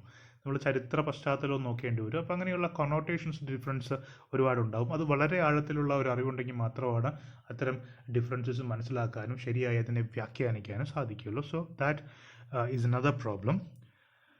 A third problem is differentiating between evidence indicating how people should behave and how they in fact did behave. പിന്നെ പലപ്പോഴും ചരിത്രത്തിൽ നമ്മൾ കാണുന്ന കാര്യങ്ങൾ വാസ്തവമായിരിക്കണമെന്നില്ല, എഴുതി വയ്ക്കപ്പെട്ട പല കാര്യങ്ങളും വാസ്തവമായിരിക്കണമെന്നില്ല. സോ നടന്ന സംഭവങ്ങൾ അതുപോലെ തന്നെ ആണ് എഴുതി വെച്ചതെന്ന് നമുക്ക് പറയാൻ പറ്റില്ല. അപ്പോൾ എങ്ങനെയാണ് അവർ ചെയ്യേണ്ടിയിരുന്നത്, പക്ഷെ എങ്ങനെയാണ് ചെയ്തത്, നടന്നത് എന്താണ്, അല്ലെങ്കിൽ നടന്നതായിട്ട് പറയുന്നത് എന്താണ്, അല്ലെങ്കിൽ നടക്കാൻ ആഗ്രഹിച്ചത് എന്താണ്, there is a difference between them. So the researcher need to be very careful to understand or to study what really happened and to uncover what really happened at a particular time in history. So that's very important. The fourth problem is maintaining a distinction between intent and consequences. ഇൻറ്റൻറ്റും കോൺസിക്വൻസസും, ഉദ്ദേശിച്ച് ചെയ്യുന്നൊരു കാര്യവും പക്ഷേ അതിൻ്റെ consequence എന്താണെന്നുള്ളത്, ഒരു പ്രത്യേക രീതിയിലുള്ള ഒരു ഉദ്ദേശത്തിന് വേണ്ടിയിട്ടായിരിക്കും ഒരു കാര്യം ചെയ്തിട്ടുണ്ടാവുക, ബട്ട് അതിൻ്റെ കോൺസിക്വൻസ് എൻറ്റയർലി ഡിഫറെൻ്റ് ആയിരിക്കും. ഇത്തരത്തിലുള്ള ഒരുപാട് ഡിഫറെൻറ്റ് ചരിത്ര എന്താ പറയുന്ന സംഭവങ്ങളും ഇൻസിഡൻസും ഒക്കെ ഉണ്ടാകാറുണ്ട്. So historian should be very careful about these things while interpreting them. Generalizations ആണ് അടുത്തത്. A generalization is a connection or relationship between facts. നമ്മൾ നേരത്തെ പറഞ്ഞ ഒരുപാട് സ്കാറ്റേഡ് ഫാക്ട്സ് നമുക്ക് കിട്ടും. അങ്ങനെയുള്ള സ്കാറ്റേഡ് ഫാക്ട്സ് എല്ലാം തമ്മിലുള്ള കണക്ഷൻ അത് കൊണ്ടുവരാനാണ് നമ്മൾ ജനറലൈസേഷൻ എന്ന് പറയുന്ന ഒരു കാര്യം ചെയ്യുന്നത്. A generalization is a connection or relationship between facts. A generalization is the means through which historians understand their materials and try to provide their understanding of facts to others. അപ്പോൾ ചരിത്രകാരനെ സംബന്ധിച്ചിടത്തോളം വളരെ വ്യത്യസ്തങ്ങളായിട്ടുള്ള different ഫോംസിലുള്ള പല രീതിയിലുള്ള പഠനങ്ങളും അനാലിസിസും ഒക്കെ ആവശ്യമുള്ള data ആയിരിക്കും കിട്ടുക. അപ്പം ഇതിനെല്ലാം ഇത് വായിക്കുന്ന മനസ്സിലാകുന്ന ആളുകൾക്ക് ആ രൂപത്തിലേക്ക് മാറ്റേണ്ട ഒരു ആവശ്യമുണ്ട്. അവിടെയാണ് ജനറലൈസേഷൻ എന്ന് പറയുന്ന ഒരു പ്രാക്ടീസ് വരുന്നത്. In roles of generalization, first one, they serve as the organizing principles for the data, thus resolving a basic problem with a mass of untidy facts. ഒരുപാട് untidy facts കിട്ടും. ഞാൻ നേരത്തെ പറഞ്ഞ പോലെ you may get a lot of facts in different forms, in different times, facts which warrant different types of analysis and study. But at some point you have to collect all these and to make a kind of a synthesis of these facts in order to make that as a organic whole, a write-up which can be delivered into people who could understand it after reading that. So ഇങ്ങനെയുള്ള ഒരുപാട് ഡാറ്റകളുടെ untidy ഡാറ്റകളെ വളരെ വൃത്തിയായിട്ട് നമുക്ക് arrange ചെയ്യാൻ പറ്റുന്നു എന്നുള്ളതാണ് ജനറലൈസേഷൻ്റെ ഒരു role. They improve a historian's perception or broaden his or her gaze. They increase historians' ability to grasp an ever-increasing area of reality and make more and more complex interconnections. നമ്മൾ നേരത്തെ പറഞ്ഞ പോലെ it broadens A historians guys. ഒരു ഹിസ്റ്റോറിയൻ്റെ അറിവിൻ്റെ തലത്തെ അല്ലെങ്കിൽ അതിൻ്റെ ഒരു area, അതിൻ്റെ ഒരു വിസ്തൃതിയെ വീണ്ടും വലുതാക്കുന്ന ഒരു പ്രാക്ടീസാണ് generalisation. The increase historian's ability to grasp an ever increasing area of reality and make more and more complex interconnections. ഈ ഫാക്ട്സിനെ കൂടുതൽ അനലൈസ് ചെയ്യുന്നതോറും കൂടുതൽ ഇൻ്റർ കണക്ഷൻസ് ഉണ്ടാവുകയും കൂടുതൽ ഹിസ്റ്റോറിക്കൽ ഫാക്ട്സ് നമുക്ക് അൺകവർ ചെയ്യാൻ പറ്റുകയും ചെയ്യും. And the generalizations, they enable the historian to draw inferences and establish chains of causation and consequences or effect. നമ്മൾ നേരത്തെ പറഞ്ഞ പോലെ കാര്യവും കാരണവും ഓരോന്നിനും ഓരോ കാരണങ്ങളുണ്ട്. അപ്പോൾ കാരണം ഒരു പ്രത്യേക ചരിത്ര സംഭവത്തിന് കാരണമാകുന്നു, അങ്ങനെ ഒരു ചരിത്ര സംഭവം ഉണ്ടാകുന്നു, ആ ചരിത്ര സംഭവം മറ്റ് ചില ചരിത്ര സംഭവങ്ങൾക്ക് കാരണമായിട്ട് മാറുന്നു. അപ്പോൾ ഇങ്ങനെയുള്ള ഈ കോസ് ആൻഡ് എഫക്റ്റ് എന്ന് പറയുന്നതിനെക്കുറിച്ച് വളരെ വ്യക്തമായിട്ട് മനസ്സിലാക്കാൻ ചരിത്രകാരനെ സഹായിക്കുന്നതാണ് ഈ generalisation.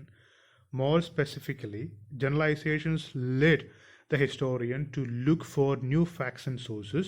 Quite often, new sources can be properly grasped only through new generalizations. അപ്പോൾ ഇങ്ങനെ കിട്ടിയ ഡാറ്റ വെച്ച് അതിനെ അനലൈസ് ചെയ്ത് ഒരു ജനറലൈസേഷനിൽ എത്തുമ്പോഴാണ് പുതിയ ഓപ്പർച്യൂണിറ്റീസ്, പുതിയ വേസ് ഓഫ് എക്സ്പ്ലോറേഷൻസ് ഒരു ഹിസ്റ്റോറിയന് കിട്ടുന്നത്. So generalisation also help to increase the scope and the area of a historian's study. Generalizations also enable the historian to establish new connections between old facts, old non-facts. When we say that a historian has thrown new light on old facts, it invariably means that the historian has used new generalizations to understand the non-facts. ഇപ്പോൾ ഇവിടെ പഴയ അറിയാവുന്ന കാര്യങ്ങൾ, നമുക്ക് നേരത്തെ അറിയാവുന്ന ചരിത്രം, അപ്പോൾ ഇത്തരം ചരിത്രത്തിൽ പുതുതായിട്ട് എന്തെങ്കിലും അറിവുകൾ കൊണ്ടുവരാൻ പറ്റുമോ? ഇത് ജനറലൈസേഷൻ്റെ മറ്റൊരു പ്രധാന കോൺട്രിബ്യൂഷനാണ്. ഏതെങ്കിലും ഒരു വിഷയവുമായി ബന്ധപ്പെട്ട് നമ്മൾ ചെയ്യുന്ന കാര്യങ്ങൾ മറ്റൊരു പ്രത്യേക ചരിത്രകാലവുമായി ബന്ധപ്പെട്ടുള്ള പഠനത്തെ സഹായിക്കുന്നു. അങ്ങനെ നേരത്തെ അറിയാവുന്ന കാര്യങ്ങൾ ഒന്നുകൂടി ഇംപ്രൂവ് ചെയ്യാനും അതുമായി ബന്ധപ്പെട്ട അതിൻ്റെ ഓഫ് ഷൂട്ട്സ് ആയിട്ട് കിടക്കുന്ന ചില കാര്യങ്ങളെ കൂടുതൽ മനസ്സിലാക്കാനും ഒക്കെ സഹായിക്കും. അപ്പോൾ ഇങ്ങനെ ചരിത്രത്തിൽ മറഞ്ഞു കിടക്കുന്ന പലതിനെയും നമുക്ക് എന്ത് ചെയ്യാൻ പറ്റും? പുറത്തു കൊണ്ടുവരാൻ ജനറലൈസേഷൻസ് സഹായിക്കും. Generalisations enable a historian to constantly test what he's saying. Okay, ഈ ജനറലൈസേഷൻ ഒരേ സമയം ഒരു പ്രാക്ടീസുമാണ്. At the same time it is a kind of a testing.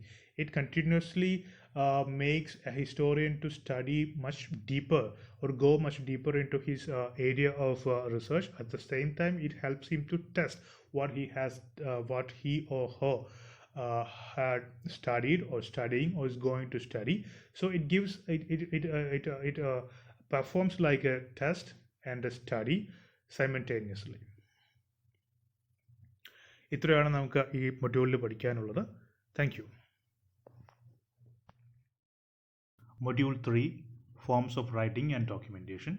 ഈ മൊഡ്യൂളിൽ നമ്മൾ ഡിഫറെൻറ്റ് ഫോംസ് ഓഫ് റൈറ്റിങ്ങും എങ്ങനെയാണ് ഡിഫറെൻറ്റ് ഡോക്യുമെൻറ്റേഷൻസും ഉള്ളത്, അതിൻ്റെയൊക്കെ പ്രത്യേകതകൾ എന്താണ്, ഇത്തരം കാര്യങ്ങളാണ് നമ്മൾ ഡിസ്കസ് ചെയ്യാൻ ഉദ്ദേശിക്കുന്നത്.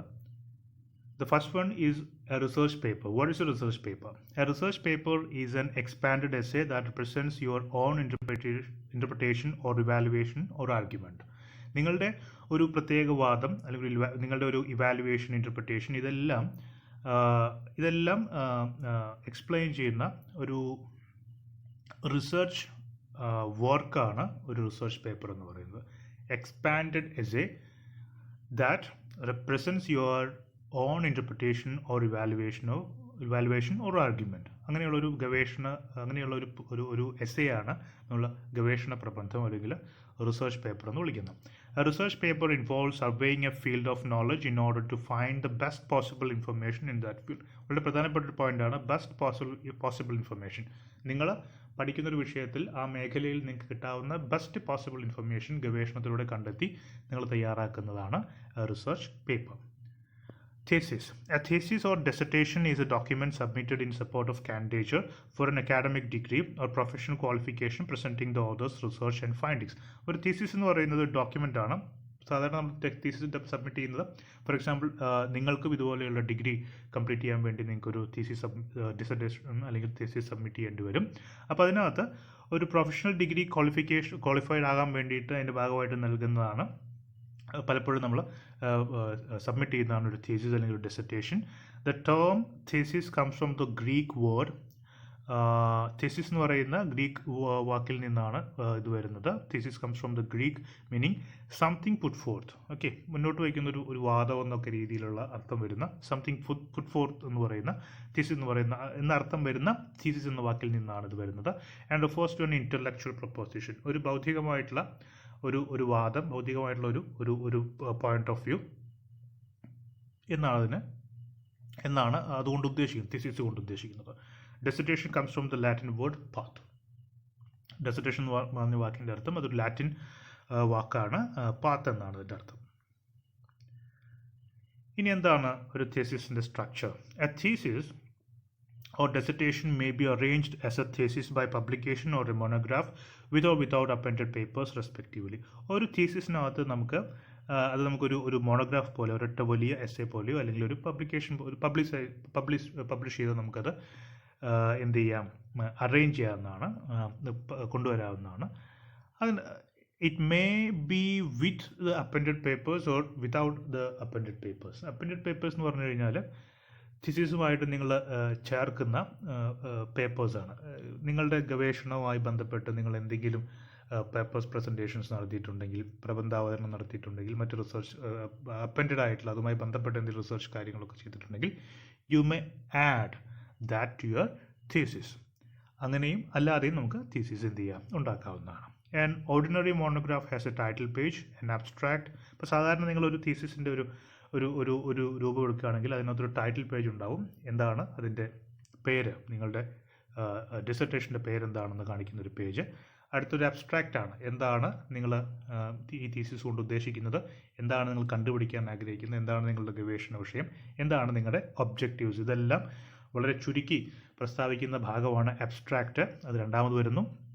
എ ടേബിൾ ഓഫ് കോണ്ടൻറ്റ്സ്, എന്താണ് ഏതൊക്കെ ചാപ്റ്റേഴ്സാണ് വരാൻ പോകുന്നത് അത് കാണിക്കുന്ന ഒരു ടേബിൾ ഓഫ് കോണ്ടൻറ്റ്സ് ഉണ്ട്. comprising the various chapters. Okay, a table of contents comprising various chapters. ആ ചാപ്റ്റേഴ്സിനകത്ത് ഇൻട്രൊഡക്ഷൻ, ലിറ്ററേച്ചർ റിവ്യൂ, ഫൈൻഡിങ്സ് പോലെയുള്ള കാര്യങ്ങളൊക്കെ ചാപ്റ്റേഴ്സ് ആണ്. And A bibliography or A reference section. നമ്മൾ നേരത്തെ പറഞ്ഞതുപോലെ ഈ സെക്ഷനുകളിൽ ഒരു ബിബ്ലിയോഗ്രഫി, നിങ്ങളുടെ റെഫറൻസുകളുടെ എല്ലാം, നിങ്ങൾ ഉപയോഗിച്ച എല്ലാ സോഴ്സസിൻ്റെയും ഒരു ലിസ്റ്റ് നിങ്ങളത് കൊടുക്കുന്നു. അതിന് നിങ്ങൾ ബിബ്ലിയോഗ്രഫി എന്നാണ് വിളിക്കുന്നത്.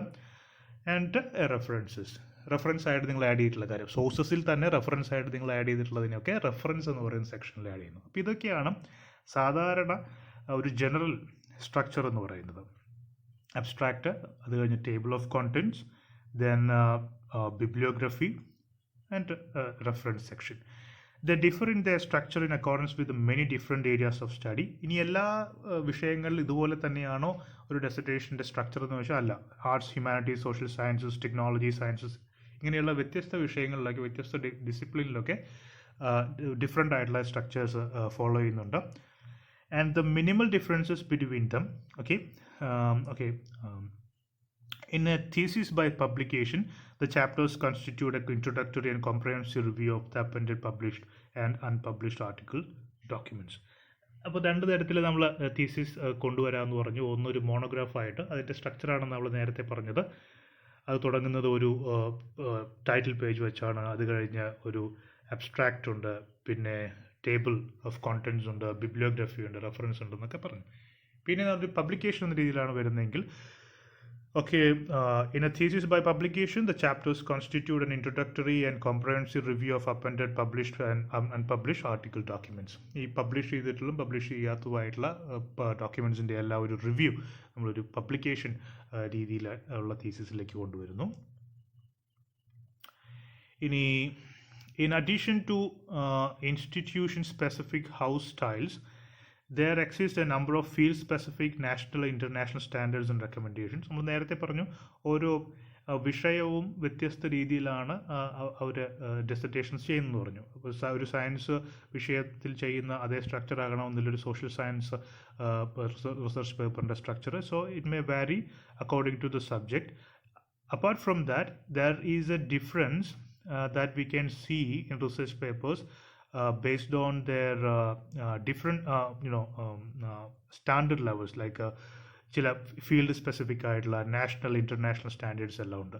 അപ്പോൾ ചില നാഷണൽ ഇൻ്റർനാഷണൽ സ്റ്റാൻഡേർഡ്സ് അനുസരിച്ച് ഈ റിസർച്ച് പേപ്പറിൻ്റെ സ്ട്രക്ചറിന് ചേഞ്ചസ് വരാൻ സാധ്യതയുണ്ട്, വരുന്നുണ്ട്. ആൻഡ് അങ്ങനെ ഒരു തീസിസ് പ്രസൻറ്റ് ചെയ്യുന്ന സമയത്ത് വേണ്ട മാതൃക എങ്ങനെയാണെന്നുള്ളതിന് പലതരത്തിലുള്ള ഇൻ്റർനാഷണൽ, നാഷണൽ, ഫീൽഡ് സ്പെസിഫിക് ആയിട്ടുള്ള നിയമങ്ങളുണ്ട്. അതനുസരിച്ച് റിസർച്ച് പേപ്പറിൻ്റെ സ്ട്രക്ചറും മാറും. For instance ISO 7144, other applicable international standards include ISO 2145 on section numbers, ISO 690 on bibliographic references, and ISO 31 on quantities or units. ഇങ്ങനെ ഒരു റിസർച്ച് പേപ്പറിനകത്ത് നിങ്ങൾ ഉപയോഗിക്കുന്ന ക്വാണ്ടിറ്റീസ്, യൂണിറ്റ് അതെങ്ങനെ ഉപയോഗിക്കണം, ബിബ്ലിയോഗ്രാഫിക് റെഫറൻസസ് എങ്ങനെയായിരിക്കണം, അതിനെക്കുറിച്ചൊക്കെ ഡിഫറെൻ്റ് ആയിട്ടുള്ള പ്രോട്ടോകോൾസ് ഉണ്ട്. അതിന് നമ്പറുകളാണ് ഈ പറയുന്നത്. അപ്പോൾ ഓർത്ത് വയ്ക്കേണ്ട കാര്യം ഇങ്ങനെ ഡിഫറെൻ്റ് ആയിരിക്കും എന്നുള്ള കാര്യം ഓർത്ത് വയ്ക്കുക. ഓരോ തീസിസും ഓരോ വിഷയം അനുസരിച്ചും ഓരോ international, national, field specific standards അനുസരിച്ചും ഡിഫറെൻ്റ് ആയിരിക്കും എന്നുള്ള കാര്യം ഓർത്ത് വയ്ക്കുക. Presentation requirements including pagination. Pagination എന്ന് വെച്ചാൽ നമ്മൾ പേജസ് ആയിട്ട് തിരിക്കുന്നതാണ് pagination എന്ന് പറയുന്നത്.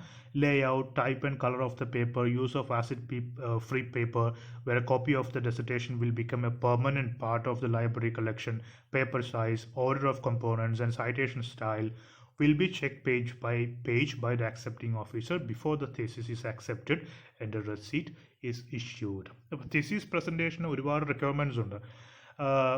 അപ്പോൾ അത് ഡിഫറെൻ്റ് ആയിരിക്കും എന്ന് ഞാൻ പറഞ്ഞല്ലോ. പിന്നെ പേജിനേഷൻ, പേജസ് സെറ്റ് ചെയ്യുന്നതിൽ ലേഔട്ട്, അതുപോലെ തന്നെ type and colour of paper, ഏത് സ്പെസിഫിക് സ്റ്റാൻഡേർഡ് പേപ്പറാണ് നിങ്ങൾ ഉപയോഗിക്കേണ്ടത്.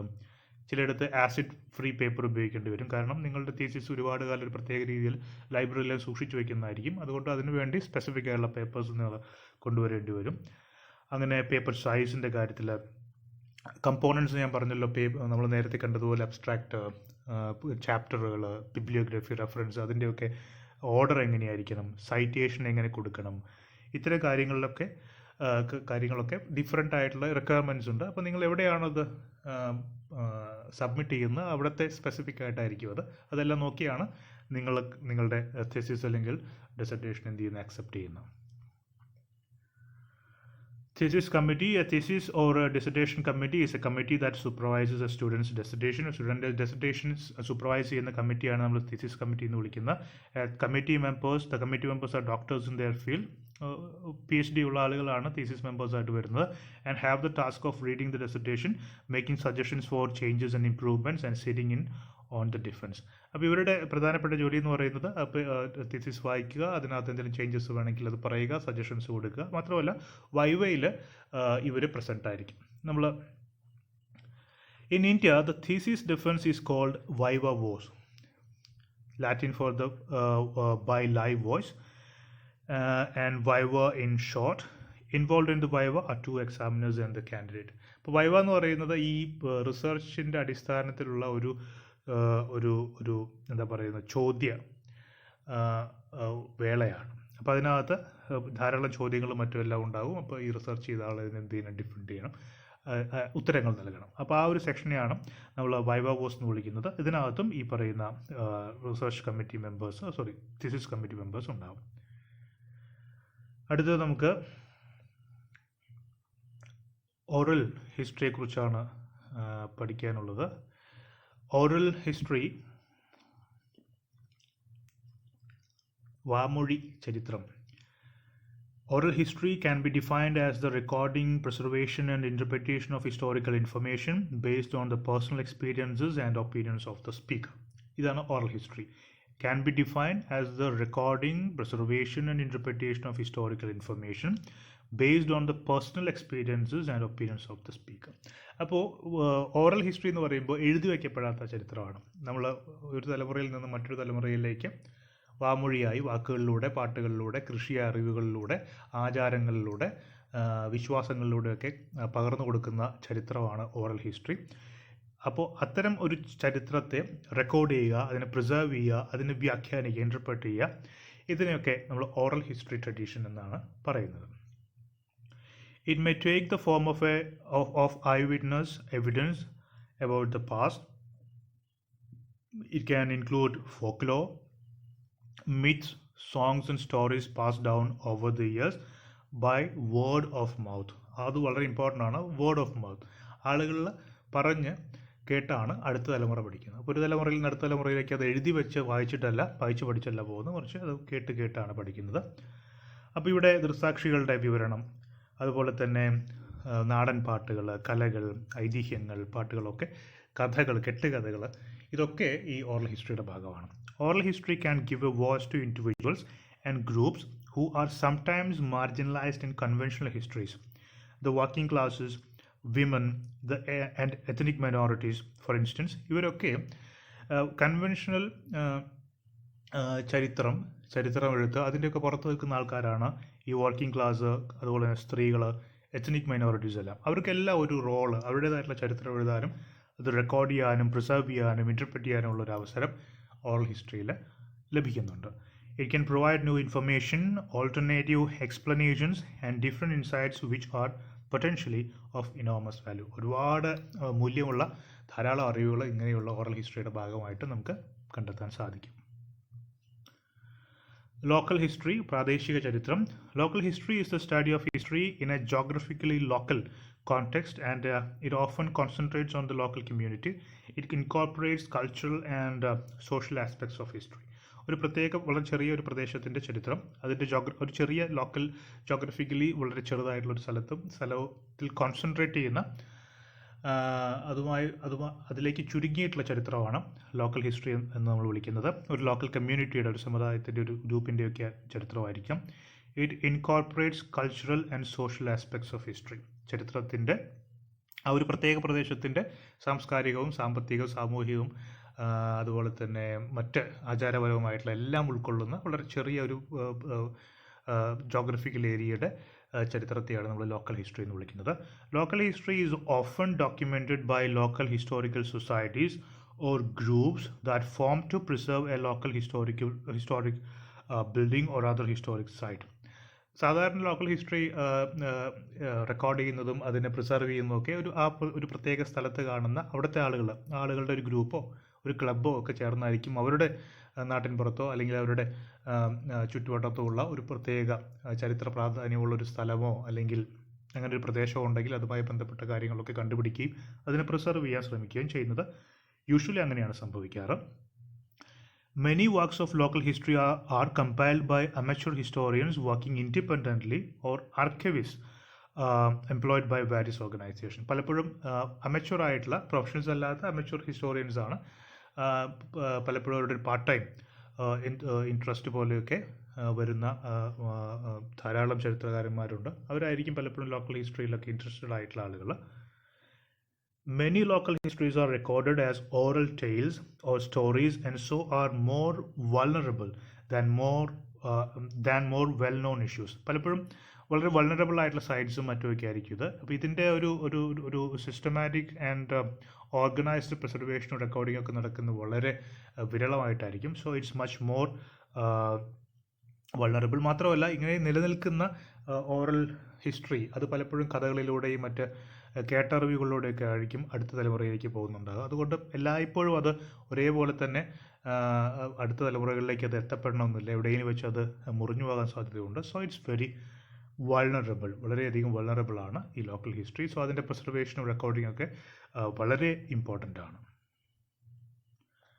Microhistory. Microhistory is the intensive historical investigation of a well-defined, smaller unit of research, most often a single event, the community of a village or an individual. Micro എന്ന് പറഞ്ഞാൽ വളരെ സൂക്ഷ്മമായിട്ടുള്ളതാണ്. അപ്പോൾ സൂക്ഷ്മമായിട്ടുള്ള വളരെയധികം ചുരുങ്ങിയിട്ടുള്ള ഒരു സ്പേസ്, ഒരു ഏരിയയെക്കുറിച്ചുള്ള ചരിത്ര പഠനമാണ്, ചരിത്ര എഴുത്തിനെയാണ് നമ്മൾ മൈക്രോ ഹിസ്റ്ററി എന്ന് പറയുന്നത്. അത് ചിലപ്പോൾ ഒരു സംഭവമായിരിക്കും, ഒരു ഗ്രാമത്തിലോ ഒരു പ്രദേശത്തോ ഉണ്ടാകുന്ന ഒരു ഇൻസിഡൻറ്റ്, ആ ഇൻസിഡൻറ്റിനെ ചുറ്റിപ്പറ്റിയുള്ള ചരിത്രം, അല്ലെങ്കിൽ അവിടുത്തെ ഒരു പ്രത്യേക കമ്മ്യൂണിറ്റി, ഒരു വില്ലേജ് കമ്മ്യൂണിറ്റിയെക്കുറിച്ചുള്ളത്, ഒരു ഇൻഡിവിജ്വലിനെ കുറിച്ച് പോലും നമുക്ക് ചരിത്രം എന്ന രീതിയിൽ എഴുതാൻ പറ്റും. All these historiography falls under microhistory. The original idea of writing microhistory came from Italy in the 1970s. Microstoria included social history. Social history തന്നെയാണ് മൈക്രോസ്റ്റോറിയയുടെ ഭാഗമായി വരുന്നത്. Microhistory had a significant impact on French and German historians in the 1980s and 1990 when it produced classics in several languages. 80കളിലും 90കളിലൊക്കെ ധാരാളം ഇതുപോലെയുള്ള micro ഹിസ്റ്ററികൾ ഉണ്ടായിട്ടുണ്ട് ഫ്രാൻസിലും ജർമ്മനിയിലും ഒക്കെ. മാത്രമല്ല അത് ധാരാളം ക്ലാസിക്സും മറ്റൊക്കെ ഉണ്ടാകുന്നതിന് വഴിവെച്ചിട്ടുമുണ്ട്. ഇത്രയാണ് നമുക്ക് ഈ മൊഡ്യൂളിൽ പഠിക്കാനുള്ളത്. Thank you. Module 4, Techniques of Historical Writing. In this module, we will learn different techniques that are used in a research paper. The first one is abbreviations. An abbreviation is a shortened form of a word or phrase. ഒരു വാക്കിൻ്റെ ചുരുക്കരൂപമാണ് abbreviation. The word abbreviation comes from the Latin word brevis, which means short. Brevis എന്ന Latin വേർഡിൽ നിന്നാണ്, short എന്നർത്ഥമുള്ള, ചുരുക്കം എന്നർത്ഥമുള്ള Latin വാക്കിൽ നിന്നാണ് abbreviation എന്ന വാക്ക് വരുന്നത്. It consists of a group of letters taken from the word or phrase. For example, the word abbreviation can itself be represented by the abbreviation ABBR, ABBRV or ABBREV. അപ്പോൾ നമുക്ക് ഈ വാക്കുകൾ ചുരുക്ക രൂപത്തിൽ ഉപയോഗിക്കുന്നതിനെയാണ് abbreviation എന്ന് പറയുന്നത്. പലപ്പോഴും നമ്മൾ റിസർച്ച് പേപ്പറുകളിലും പുസ്തകങ്ങളിലൊക്കെ അബ്രീവിയേഷൻസ് ആണ്, റിസർച്ച് ടെക്സ്റ്റുകളിലൊക്കെ അബ്രീവിയേഷൻസ് ആണ് ഉപയോഗിക്കുന്നത്. അതിൽ അബ്രീവിയേഷൻ എന്ന വാക്ക് തന്നെ നമുക്ക് ചുരുക്കി ABBR എന്നോ ABBRV എന്നോ ഒക്കെ ഉപയോഗിക്കാവുന്നതാണ്. ചില ഉദാഹരണങ്ങൾ കൊടുത്തിരിക്കുന്നു. അപ്പൻഡിക്സിന് നമ്മൾ APP എന്ന് ചുരുക്കി എഴുതാം, ആർക്കിയോളജിക്കൽ എന്നുള്ളതിന് ARCH എന്ന് എഴുതാം, ആർട്ടിക്കിളിന് ആർട്ട്, തുടങ്ങി ധാരാളം അബ്രീവിയേഷൻസ് ഉണ്ട്. ഇതാണ് നമ്മൾ അബ്രീവിയേഷൻസിനെ കുറിച്ച് മനസ്സിലാക്കേണ്ടത്. റിസർച്ച് പേപ്പറുമായി സംബന്ധിച്ച് നമുക്ക് ഒരുപാട് അബ്രീവിയേഷൻസ്, ഇങ്ങനെ ധാരാളം അബ്രീവിയേഷൻസ് ഉപയോഗിക്കേണ്ടതായിട്ട് വരും. അടുത്തത് ഇൻഡെക്സ് ആണ്. An index is A list of words or phrases and associated pointers. ഒരു വാക്കുകളുടെ ഒരു ലിസ്റ്റ്, ആ ഒരു ലിസ്റ്റുമായി ബന്ധപ്പെട്ട കുറേ പോയിന്റേഴ്സ്, ലൊക്കേറ്റേഴ്സ് എന്ന് പറയും. അപ്പോൾ കുറേ ഹെഡിങ്സും അതുമായി ബന്ധപ്പെട്ട ലൊക്കേറ്റേഴ്സും ഉള്ള ഒരു ലിസ്റ്റിനെയാണ് നമ്മൾ ഇൻഡെക്സ് എന്ന് പറയുന്നത്.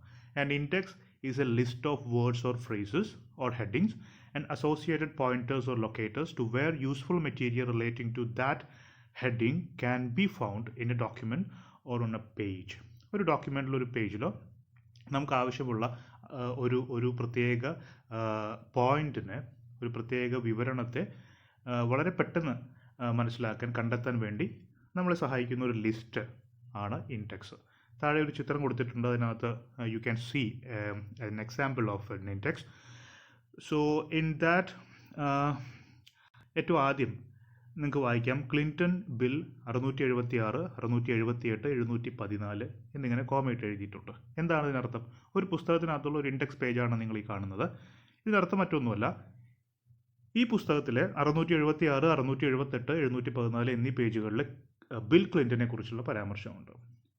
അപ്പോൾ ഈ ഇൻഡെക്സ് പേജ് എടുത്ത് നോക്കിയാൽ ഈ പേജുകളിൽ നിന്ന് നമുക്ക് വളരെ പെട്ടെന്ന് തന്നെ ഇങ്ങനെ ഒരു പ്രത്യേക പോയിന്റ് മനസ്സിലാക്കാൻ കഴിയും. That's why it's an list of words and associated pointers.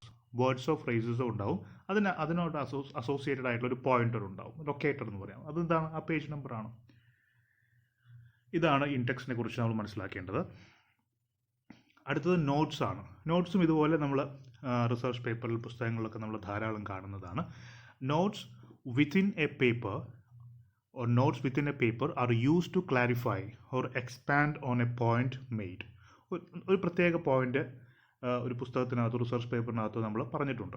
അതിന് മുകളിൽ അതിനെ ഒന്ന് വിവരിക്കാൻ വേണ്ടി അതുമായി ബന്ധപ്പെട്ട് എന്തെങ്കിലും പുതിയൊരു വിവരമോ എക്സ്ട്രാ ഫർദർ റീഡിങ്ങോ എന്തെങ്കിലും ഉണ്ടെങ്കിൽ അത് നമ്മൾ നോട്ട്സിലാണ് ആഡ് ചെയ്യുന്നത്. Or to give credit to the sources use to support that point. നമ്മൾ പറഞ്ഞിട്ടുള്ള ആ പോയിന്റിനെ സപ്പോർട്ട് ചെയ്യുന്ന എന്തെങ്കിലും പോയിന്റ്സ് ഉണ്ടെങ്കിൽ ആ പോയിന്റുകൾ നമ്മൾ എവിടെ നിന്നാണ് സ്വീകരിച്ചിട്ടുള്ളത് അതിൻ്റെ ഒരു അക്നോളജ്മെൻറ്റ് എന്ന രീതിയിലും നമുക്ക് നോട്ട്സ് ഉപയോഗിക്കാം. ഉദാഹരണമായിട്ട് താഴെ നോക്കാം. ഒരു പുസ്തകത്തിലെ നോട്ട്സ് എന്ന ഭാഗമാണ് അവിടെ കാണിക്കുന്നത്. അവിടെ നോക്കൂ, 20ാമത്തെ പോയിൻ്റായിട്ട് എഴുതിയിരിക്കുന്നു, C Ranjit Gupta, the crimson agenda, Maoist protest and terror, Delhi wordsmiths 2004, pages 105, 110 to 11, 157 to 159 etc. എന്നാണ് എഴുതിയിരിക്കുന്നത്.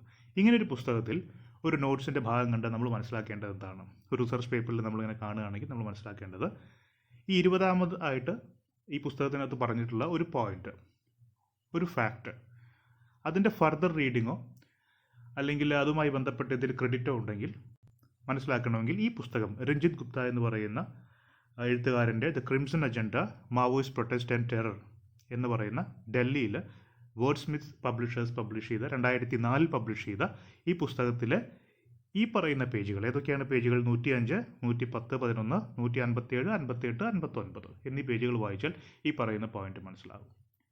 അല്ലെങ്കിൽ ആ പേജുകളിൽ നിന്നാണ് ഈ പുസ്തകം എഴുതിയ ആൾ സോഴ്സസ് ആയിട്ടോ മറ്റ് ക്രെഡിറ്റോ എടുത്തിട്ടുള്ളത്. ഇത്തരം കാര്യങ്ങളാണ് നോട്ട്സിൽ നമ്മൾ ഉൾപ്പെടുത്തുന്നത്. അവിടെ നിങ്ങൾ ശ്രദ്ധിക്കേണ്ട ഒരു കാര്യം, PP എന്ന് എഴുതിയിരിക്കുന്നു, പേജസ് ആണ് ഉദ്ദേശിക്കുന്നത്. PP, 2 ഡബിൾ P ഉപയോഗിക്കാനുള്ള കാരണം ഒന്നിൽ കൂടുതൽ പേജുകളെ കുറിച്ച് പറയുന്നുണ്ട്. 105, 110, 111 എന്നൊക്കെ പറയുന്നുണ്ട്. അതേസമയം ഒരൊറ്റ പേജിനെ കുറിച്ച് മാത്രമാണ് പറയുന്നതെങ്കിൽ നമ്മൾ P എന്ന് മാത്രമേ ഉപയോഗിക്കുകയുള്ളൂ, സിംഗിൾ P. അത് പ്രത്യേകം ശ്രദ്ധിക്കണം. അടുത്തത് ഫുട് നോട്ട്സ് ആണ്. എന്താണ് footnote? The footnote system of referencing uses a numeric reference to the citation in the body of the text with the citation details at the bottom of the page. ഈ footnote സിസ്റ്റത്തിൻ്റെ രീതി എന്താണെന്ന് വെച്ചാൽ, നമ്മുടെ ഒരു പേജിനകത്ത് നമ്മൾ വിവരിച്ചിട്ടുള്ള ഒരു കാര്യം, ഒരു സൈറ്റേഷൻ, ആ സൈറ്റേഷന് ഒരു നമ്പർ ഉണ്ടാവും. ആ നമ്പർ അതിൻ്റെ കറസ്പോണ്ടിങ് ആയിട്ടുള്ള നമ്പർ തന്നെ താഴെ, പേജിന് താഴെ കൊടുത്തിട്ട് അവിടെ ആ സൈറ്റേഷനുമായി ബന്ധപ്പെട്ട ഒരു വിവരം, ഒരു പോയിന്റ് അവിടെ എഴുതി ചേർക്കുന്നു, ആഡ് ചെയ്യുന്നു. അതിനെയാണ് നമ്മൾ ഫുട് നോട്ട് എന്ന് പറയുന്നത്. പേജിൽ തന്നെയുണ്ട്, ഫുട് നോട്ടാണ്, പേജിന് താഴെയാണ്, അതുകൊണ്ടാണ് നമ്മൾ അതിനെ ഫുട് നോട്ട് എന്ന് വിളിക്കുന്നത്. In other words, not citing a particular source or making a brief explanatory comment placed at the bottom of a page corresponding to the item cited in the corresponding text above. നമ്മൾ നേരത്തെ പറഞ്ഞ അതേ കാര്യം തന്നെ, corresponding ആയിട്ടുള്ള ഒരു text, corresponding ആയിട്ടുള്ള നമ്പറിൽ നമ്മൾ ഒരു പേജിന് താഴെ കൊടുക്കുകയാണെങ്കിൽ അതാണ് ഫുട് നോട്ട്. പേരിൽ തന്നെ നമുക്ക് വളരെ വ്യക്തമാണ് എന്താണ് ഫുട് നോട്ട് എന്നുള്ളത്. ഇനി ഈ പേജിനകത്ത് നോക്കിയാൽ നിങ്ങൾക്ക് വളരെ വ്യക്തമായിട്ട് മനസ്സിലാകും എന്താണ് ഫുട് നോട്ട് എന്നുള്ളത്. ഇതിൻ്റെ താഴെ, ഈ പേജിന് താഴെ 1 എന്ന നമ്പർ കൊടുത്തിട്ട് എഴുതിയിരിക്കുന്നു, A month in those days was about 16 സേർസ്. 1 എന്നാണ് നമ്പർ കൊടുത്തിരിക്കുന്നത്. ഇനി നിങ്ങൾ ആ പാരഗ്രാഫിൽ സെക്കൻഡ് ലാസ്റ്റ് ലൈൻ നോക്കിയാൽ കാണാം, അവിടെ എഴുതിയിരിക്കുന്നു, ഞാനത് വായിക്കാം, suzerainty and giving 12 months of gold എന്നാണ്. ആ 12 monthsന് മുകളിൽ നമ്പർ 1 ഒരു നമ്പർ കൊടുത്തിട്ടുണ്ട്. ഇനി ഇത് വായിക്കുന്ന ആൾ എന്ത് ചെയ്യും? 12 months ഓഫ് ഗോൾഡ് എന്ന് പറഞ്ഞ് വായിക്കുന്ന സമയത്ത് ആ മന്ത്സ് എന്ന് പറയുന്ന അതൊരു അളവാണ്, ഒരു ക്വാണ്ടിറ്റിയാണ്, യൂണിറ്റാണ്. ആ യൂണിറ്റ്, അതിനെക്കുറിച്ച് എന്തെങ്കിലും എക്സ്ട്രാ ഒരു കാര്യം പറയാനുണ്ടെങ്കിൽ അത് എന്ത് ചെയ്യുന്നു? അത് ഫുട് നോട്ടായിട്ട് താഴെ ആഡ് ചെയ്യുന്നു. എന്താണ് പറയുന്നത്?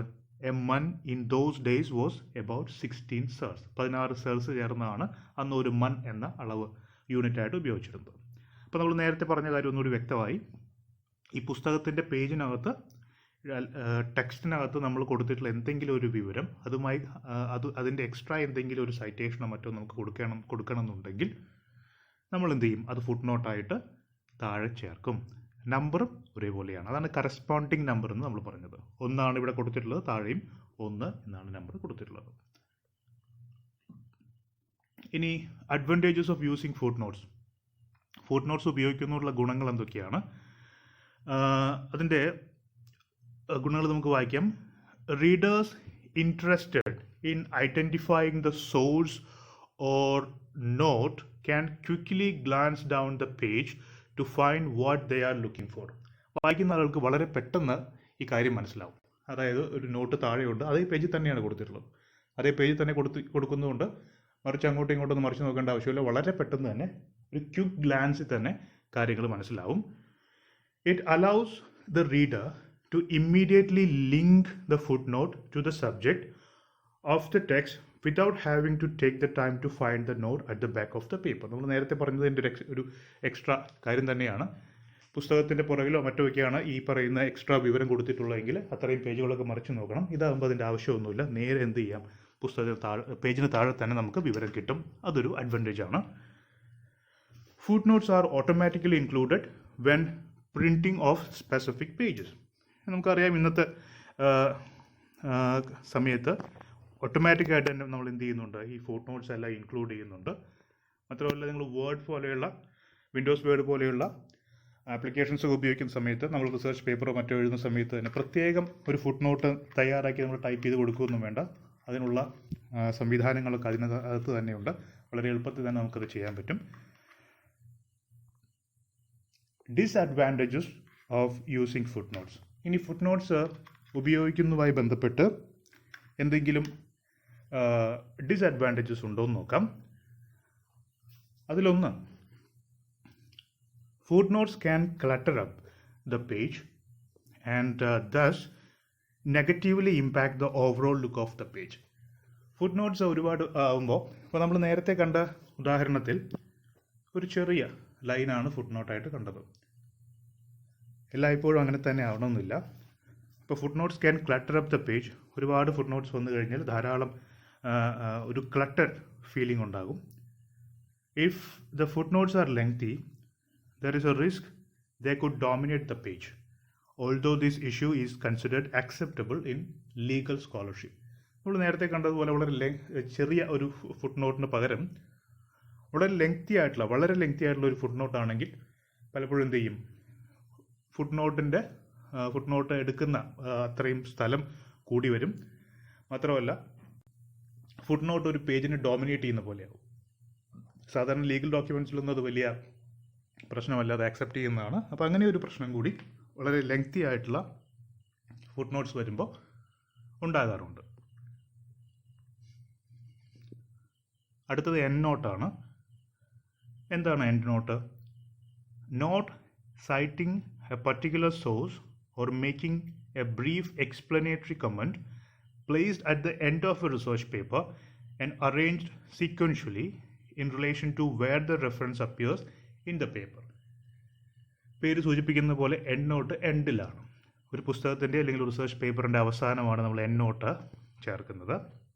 ആ എൻഡ് നോട്ടിൽ എന്താണ്, നമ്മൾ നേരത്തെ പറഞ്ഞതുപോലെ പുസ്തകത്തിനകത്ത് പല പേജുകളിൽ നമ്പർ കൊടുത്തിട്ടുണ്ടാവും. ആ നമ്പറിന് കറസ്പോണ്ടിങ് ആയിട്ടുള്ള നമ്പർ കൊടുത്തിട്ട് തന്നെ നമ്മൾ എന്ത് ചെയ്യും, പേപ്പറിൻ്റെ അവസാനം, റിസർച്ച് പേപ്പറിൻ്റെ അവസാനം നമ്മളൊരു ഭാഗമായിട്ട് എൻഡ് നോട്ട് മൊത്തമായിട്ട് കൊടുക്കും. ഇനി എന്താണ് advantages of using endnotes? Endnotes are less distracting to the reader and allow the narrative to flow better. നമ്മൾ നേരത്തെ പറഞ്ഞു ഫുട് നോട്ട് ആകുമ്പോൾ ഓരോ പേജിനകത്തും താഴെയാണ് ഫുട് നോട്ട്സ് ഉണ്ടാകുന്നത്. എൻഡ് നോട്ട് എല്ലാം പുറകിലാണ് കൊടുക്കുന്നത്. അതുകൊണ്ട് തന്നെ വായിക്കുന്ന ആൾക്കൊരു ഡിസ്ട്രാക്ഷൻ ഒന്നും ഉണ്ടാവില്ല. അങ്ങനൊരു ഗുണമുണ്ട്. End notes don't clutter up the page. ഓരോ പേജ് വൈസ് ഫുട് നോട്ട് പോലെ അല്ലാത്തതുകൊണ്ട് ഒരുപാട് ക്ലട്ടർ ഫീലിംഗ് ഉണ്ടാക്കില്ല. As a separate section of research paper, endnotes allow the reader to read and contemplate all the notes at once. ഒരു research പേപ്പറിൻ്റെ അവസാനം ഒരു പ്രത്യേക സെക്ഷനായിട്ടാണ് നമ്മൾ എൻഡ് നോട്ട് കൊടുക്കുന്നതെന്ന് പറഞ്ഞു. അതുകൊണ്ട് തന്നെ വായിക്കുന്ന ആളുകൾക്ക് എൻഡ് നോട്ട് എന്ന് പറയുന്ന സെക്ഷൻ എടുത്ത് അത് മൊത്തമായിട്ട് വായിച്ച് മനസ്സിലാക്കാൻ ഒറ്റ ഇരിപ്പിന് അല്ലെങ്കിൽ ഒറ്റ നോട്ടത്തിൽ അത് മൊത്തം നോക്കി വായിക്കാൻ, പല പേജുകളിൽ ചിതറിക്കിടക്കുകയല്ല ചെയ്യുന്നു, ഒരൊറ്റ പേജിലായതുകൊണ്ട് വായിച്ച് മനസ്സിലാക്കാൻ എളുപ്പമുണ്ട്. ഇതൊരു എൻഡ് നോട്ടിൻ്റെ ഉദാഹരണമാണ്. ഒരു ചാപ്റ്റർ 12 ബിക്കമിങ് ജർമ്മൻ എന്ന് പറയുന്ന ഒരു ചാപ്റ്ററിൽ അതുമായി ബന്ധപ്പെട്ട മൊത്തം എൻഡ് നോട്ട്സ് നമ്പർ ഇട്ട് കൊടുത്തിരിക്കുകയാണ്.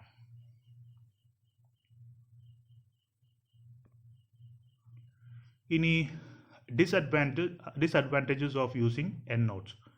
If you want to look at the text of a particular endnote, you have to flip to the end of the research paper to find the information. ഒരു പ്രശ്നം, ഒരു പ്രത്യേക പർട്ടിക്കുലർ ടെക്സ്റ്റ് അതുമായി ബന്ധപ്പെട്ട എൻനോട്ട് നോക്കണമെങ്കിൽ മൊത്തം പേജ് മറിച്ച് പുറകിലേക്ക് പോകണം. കാരണം ഏറ്റവും പുറകിലാണല്ലോ ഇത് നമ്മൾ ആഡ് ചെയ്യുന്നത്. Depending on how they are created, you may have to remember the chapter number as well as the endnote number in order to find the correct one. ഇനി ചില റിസർച്ച് പേപ്പറുകളിൽ എൻനോട്ട് കൊടുത്തിരിക്കുന്ന 1 മുതൽ മൊത്തം ആ പേപ്പറിൻ്റെ നമ്പർ ആയിരിക്കും, തുടക്കം മുതൽ അവസാനം വരെ. ചിലതിൽ ഓരോ ചാപ്റ്റർ വൈസ് ആയിട്ടായിരിക്കും എൻനോട്ടിന് നമ്പർ ഇട്ടിട്ടുണ്ടാവുക. അപ്പോൾ അതുകൊണ്ട് തന്നെ ഈ നമ്പർ നിങ്ങൾ ഓർത്തിരിക്കണം. ആ പ്രത്യേക നമ്പർ ഓർത്ത് ഇരുന്ന് പിന്നെ മറിച്ച് പുറകിലേക്ക് നോക്കിയിട്ടാണ് നമ്മൾ ആ വിവരം കണ്ടുപിടിക്കേണ്ടത്. അപ്പോൾ അങ്ങനെയുള്ള ചെറിയൊരു ബുദ്ധിമുട്ടുണ്ടാകാം. Endnotes may carry a negative connotation much like the proverbial fine print or hidden disclaimers in an advertising. A reader may believe you are trying to hide something by burying it in a hard to find endnote. നമ്മൾ പരസ്യങ്ങളിലൊക്കെ കാണുന്ന പോലെ ആകർഷകമായൊരു പരസ്യമായിരിക്കും. ആ പരസ്യത്തിന് അവസാനം നമ്മളടുത്ത് പറയാൻ ബുദ്ധിമുട്ടുള്ള എന്തെങ്കിലും ഉണ്ടെങ്കിൽ വളരെ പെട്ടെന്ന് ഡിസ്ക്ലൈമർ അല്ലെങ്കിൽ എന്തെങ്കിലും കണ്ടീഷൻസ് അതൊക്കെ വളരെ പെട്ടെന്ന് ചുരുക്കി അങ്ങ് പറഞ്ഞു പോകും. നമ്മൾ കേൾക്കേണ്ട എന്നുള്ള ഒരു ഭാവത്തിലാണത് പറയുന്നത്. അപ്പോൾ എൻനോട്ട്സിൽ പലപ്പോഴും ഇങ്ങനെയുള്ള കാര്യങ്ങളൊക്കെ ഒളിപ്പിച്ച് വെക്കാൻ സാധിക്കും. വായനക്കാരൻ അത്ര പെട്ടെന്ന് മനസ്സിലാക്കേണ്ടതായിട്ടുള്ള എന്തെങ്കിലും വിവരങ്ങളുണ്ടെങ്കിൽ അത് എൻനോട്ടിലേക്ക് കൊണ്ടുപോകാനുള്ള ഒരു സാധ്യതയും ഉണ്ട്. അടുത്തത് ഇബിഡ് ആണ്. Ibid is used when citing a new reference that is from the same text as the preceding reference. ഇബിഡ് മനസ്സിലാക്കണമെങ്കിൽ നമ്മൾ റെഫറൻസ് മനസ്സിലാക്കണം. റെഫറൻസ് നമുക്കറിയാം, ഒരു റിസർച്ച് പേപ്പറുമായി ബന്ധപ്പെട്ട് നമ്മൾ റെഫർ ചെയ്തിട്ടുള്ള സോഴ്സസ് ആയിട്ട് എടുത്തിട്ടുള്ള പുസ്തകങ്ങളുടെയോ മറ്റു ഡോക്യുമെൻറ്റ്സിൻ്റെയൊക്കെ വിവരങ്ങൾ ഒരു ലിസ്റ്റായി കൊടുക്കുന്നതിനാണ് നമ്മൾ റെഫറൻസ് എന്ന് പറയുന്നത്. അത്തരം റെഫറൻസുകൾ നമ്മളിങ്ങനെ ഒരു ലിസ്റ്റായിട്ടാണ് കൊടുക്കുന്നത്, നമ്പർ ഇട്ട് ഇങ്ങനെ കൊടുക്കുന്നു.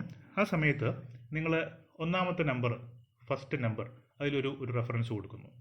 രണ്ടാമത്തേതും അതേ പുസ്തകം തന്നെയാണ് കൊടുക്കുന്നതെങ്കിൽ ആ പുസ്തകത്തിൻ്റെ മുഴുവൻ പേര് രണ്ടാമതും എന്ത് ചെയ്യേണ്ട ആവശ്യമില്ല, നിങ്ങൾ എഴുതേണ്ട ആവശ്യമില്ല.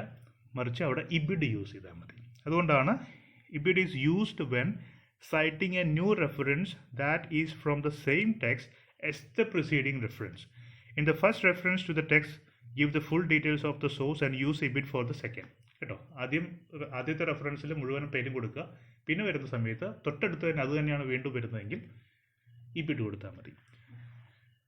If the citation is from the same page as previous reference, simply use ibid.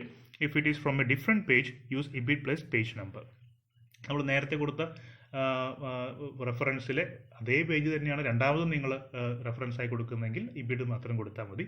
അല്ല, വേറെ പേജോ പ്രത്യേകം പേജുകൾ ഉണ്ടെങ്കിൽ ഇബിഡ് പ്ലസ് ആ പേജ് നമ്പറും കൊടുക്കുക. ഇതിനെയാണ് നമ്മൾ ഇബിഡ് എന്ന് പറയുന്നത്. ഇനി ഈ പിക്ചറിൽ നിന്ന് വളരെ വ്യക്തമായിട്ട് കാര്യം മനസ്സിലാവും. ഇത് introduction the story of Kerala എന്ന് പറയുന്ന ഒരു പുസ്തകത്തിലൊരു ചാപ്റ്റർ, ആ ചാപ്റ്ററുമായി ബന്ധപ്പെട്ട റെഫറൻസ് ആണ്. അത് 1, 2, 3 എന്ന് പറഞ്ഞ നമ്പർ കൊടുത്ത് ഒരു സീക്വൻസ് ആയിട്ട് എഴുതിയിരിക്കുകയാണ്. അതിൽ നോക്കൂ, ഒന്നാമത്തെ Nigel cliff the last crusade, page number 3. Nigel cliff എന്ന് പറയുന്ന എഴുത്തുകാരൻ്റെ ദ ലാസ്റ്റ് ക്രൂസൈഡ് എന്ന് പറയുന്ന പുസ്തകത്തിലെ 3ാമത്തെ പേജ് റെഫറൻസ് ആയിട്ട് എടുത്തിട്ടുണ്ട്. അത് കഴിഞ്ഞ് 2 നിഗൽ ക്ലിഫിനെ കുറിച്ച് തന്നെയാണ് പറയുന്നത്. 3ാമത്തെ നോക്കൂ, അവിടെ എന്താണ് ചെയ്യുന്നത്? ഇബിഡ് എന്നാണ് കൊടുത്തിട്ടുള്ളത്. പേജ് നമ്പർ 82 മുതൽ 84 വരെ. അപ്പോൾ നമ്മൾ 3ാമത്തെ ഇബിഡ് പേജസ് 82 to 84 എന്ന് നമ്മൾ വായിക്കുമ്പോൾ നമ്മൾ മനസ്സിലാക്കേണ്ടത് എന്താ? നേരത്തെ പറഞ്ഞിട്ടുള്ള നിഗൽ ക്ലിഫിൻ്റെ ദ ലാസ്റ്റ് ക്രൂസൈഡ് എന്ന് പറയുന്ന പുസ്തകത്തിലെ 82 മുതൽ 84 വരെയുള്ള പേജസ് ആണ്. അവിടെ വീണ്ടും എന്ത് വേണ്ട, നേരത്തെ പോലെ ഓതറുടെ പേര്, പുസ്തകത്തിൻ്റെ പേര്, ഇതൊന്നും അവിടെ കൊടുക്കേണ്ട. മറിച്ച് എന്ത് ചെയ്താൽ മതി? ഇബിഡ് കൊടുത്താൽ മതി. ഇതാണ് ഇബിഡിൻ്റെ ഉപയോഗം. അടുത്തത് ഓപ്സിറ്റ്. ഓപ്പസ് സിറ്റേറ്റം എന്ന് പറയുന്ന ലാറ്റിൻ ഫ്രേസിൽ നിന്നാണ് ഓപ്സിറ്റ് വരുന്നത്. ഓപ്സിറ്റ് ഈസ് ദ അബ്രീവിയേഷൻ നമ്മൾ നേരത്തെ പഠിച്ചതാണ്. Abbreviation of Latin phrase opus citatum, meaning the work cited. അതിൻ്റെ അർത്ഥം, ദ മീനിങ് എന്താണ്? ദ വർക്ക് സൈറ്റഡ്, പറഞ്ഞിട്ടുള്ള വർക്ക്, നമ്മൾ റെഫറൻസ് ചെയ്തിട്ടുള്ള work. Opposite is used to indicate that an author has already been cited, but it is not the preceding reference. ഇത് മനസ്സിലാക്കാൻ നമുക്ക് വീണ്ടും അതേ ചിത്രത്തിലേക്ക് പോകാം. ഇവിടെ നോക്കൂ, അഞ്ചാമത്തെ K Nair by sweat and sword page number 23 ഇല്ലേ. അത് കഴിഞ്ഞ് ആറാമത്തേതാണ് ജോനാത്തൻ ഹിൽ ഹാരിസ് ആണ്. ഏഴാമത്തേത് വീണ്ടും ഇതാ കെ നായർ വരുന്നു. അവിടെ ഓപ്സിറ്റ് പേജ് നമ്പർ 134 എന്ന് കൊടുത്തിരിക്കുന്നു. അവിടെ ഓപ്സിറ്റേ കൊടുത്തിട്ടില്ല, ഇബിഡ് കൊടുത്തിട്ടില്ല. എന്തുകൊണ്ടാണ്? കെ നായരെ കുറിച്ച് നമ്മൾ റെഫറൻസ് ആദ്യം പറഞ്ഞിട്ടുണ്ട്. എത്രാമത്തെയാണ്? അഞ്ചാമത്തെ നമ്പറിൽ പറഞ്ഞിട്ടുണ്ട്. പക്ഷേ ആറാമത്തെ വേറൊരാളാണ്. പക്ഷേ ഏഴാമത്തേതായിട്ട് വീണ്ടും കെ നായർ വരുന്നു. അപ്പോൾ ഓപ്സിറ്റ് കൊണ്ട് ഉദ്ദേശിക്കുന്നത് നേരത്തെയുള്ള റെഫറൻസ് ആണ്, പക്ഷെ തൊട്ട് മുൻപിലുള്ളതല്ല. ഇബിഡ് കൊടുക്കുന്ന എപ്പോഴാണ്? തൊട്ട് അടുത്തതായിട്ട് വരുമ്പോഴാണ്. ഇനി ഇവിടെ നോക്കൂ, അഞ്ചാമത്തെ K Nair by sweat and sword page number 23 ആണ് നമ്മൾ പറഞ്ഞു എന്ന് വിചാരിക്കും. അവിടെ പറഞ്ഞിട്ടുണ്ട്. ഇനി ആറാമത്തെയും കെ നായരാണെന്ന് വിചാരിക്കും. അപ്പോൾ നമ്മൾ എന്താ കൊടുക്കുക? അവിടെ കെ നായർ ഇബിഡ് എന്നായിരിക്കും കൊടുത്തിട്ടുണ്ടാവുക അല്ലേ. കെ നായർ ഇബിഡ് പേജ് നമ്പർ ഏതെങ്കിലും ഉണ്ടെങ്കിൽ അത് പേജ് നമ്പർ 30 40 കൊടുക്കാം. ഇവിടെ നമ്മൾ ഓപ്സിറ്റ് കൊടുക്കാനുള്ള കാരണം തൊട്ടടുത്ത റെഫറൻസ് ആയിട്ട് നമ്മൾ കൊടുത്തിട്ടില്ല. അതിനിടയിൽ വേറെ ആരെങ്കിലുമൊക്കെ ഉണ്ട്, വേറെ റെഫറൻസുകളുണ്ട്. പക്ഷേ നേരത്തെ നമ്മൾ പറഞ്ഞിട്ടുണ്ട്, കെ നായരെ കുറിച്ച് നമ്മൾ നേരത്തെ 5 പറഞ്ഞിട്ടുണ്ട്. അതുകൊണ്ടാണ് നമ്മൾ 7 കൊടുത്തപ്പോൾ അവിടെ ഓപ്സിറ്റ് ഉപയോഗിച്ചത്. PPയെ കുറിച്ച് നമ്മൾ നേരത്തെ, പേജസിനെ കുറിച്ച് നമ്മൾ നേരത്തെ പറഞ്ഞു. P is used for single page reference or citations, that is page number 13, while for multiple pages you must cite it as PP or pages 35 to 40. അപ്പോൾ P എന്ന് പറയുന്നത് stands for page and PP stands for pages. അടുത്തത് bibliography ആണ്. Bibliography is a list of all the sources whether reference or not in the process of researching your work. നമ്മുടെ research വർക്കിനുമായി ബന്ധപ്പെട്ട് നമ്മൾ ഉപയോഗിച്ചിട്ടുള്ള എല്ലാ സോഴ്സസിൻ്റെയും ലിസ്റ്റിനെയാണ് നമ്മൾ ബിബ്ലിയോഗ്രഫി എന്ന് പറയുന്നത്. അത് ഒരുപക്ഷെ നമ്മൾ റെഫറൻസിൽ ഉൾപ്പെടുത്തിയിട്ടുള്ളതായിരിക്കാം, റെഫറൻസ് എന്ന് പറയുന്ന ഭാഗത്ത് നമ്മൾ ഉൾപ്പെടുത്തിയിട്ടുള്ളതായിരിക്കാം, അല്ലാതെ ഉള്ളതുമായിരിക്കാം. പക്ഷെ അതെല്ലാം ചേർന്ന് തന്നെയാണ് നമ്മൾ ബിബ്ലിയോഗ്രഫി എന്ന് പറയുന്നത്. In general, A bibliography should include the author's names, the title of the work, the names and locations of the companies that publishes your sources. അപ്പോൾ സാധാരണ രീതിയിൽ ബിബ്ലിയോഗ്രഫിയിൽ നിങ്ങൾ ഉപയോഗിക്കുന്ന നിങ്ങൾ റെഫറൻസ് ആയിട്ടോ മറ്റോ ഉപയോഗിക്കുന്ന പുസ്തകത്തിൻ്റെ പേര്, പുസ്തകം എഴുതിയ ആളുടെ പേര്, മാത്രമല്ല ആ പുസ്തകം പബ്ലിഷ് ചെയ്ത കമ്പനിയുടെ ലൊക്കേഷൻ, ഇത്തരം കാര്യങ്ങളാണ് ഒരു ബിബ്ലിയോഗ്രഫിയിൽ ജനറലായിട്ട് വേണ്ടത്. ഓക്കെ,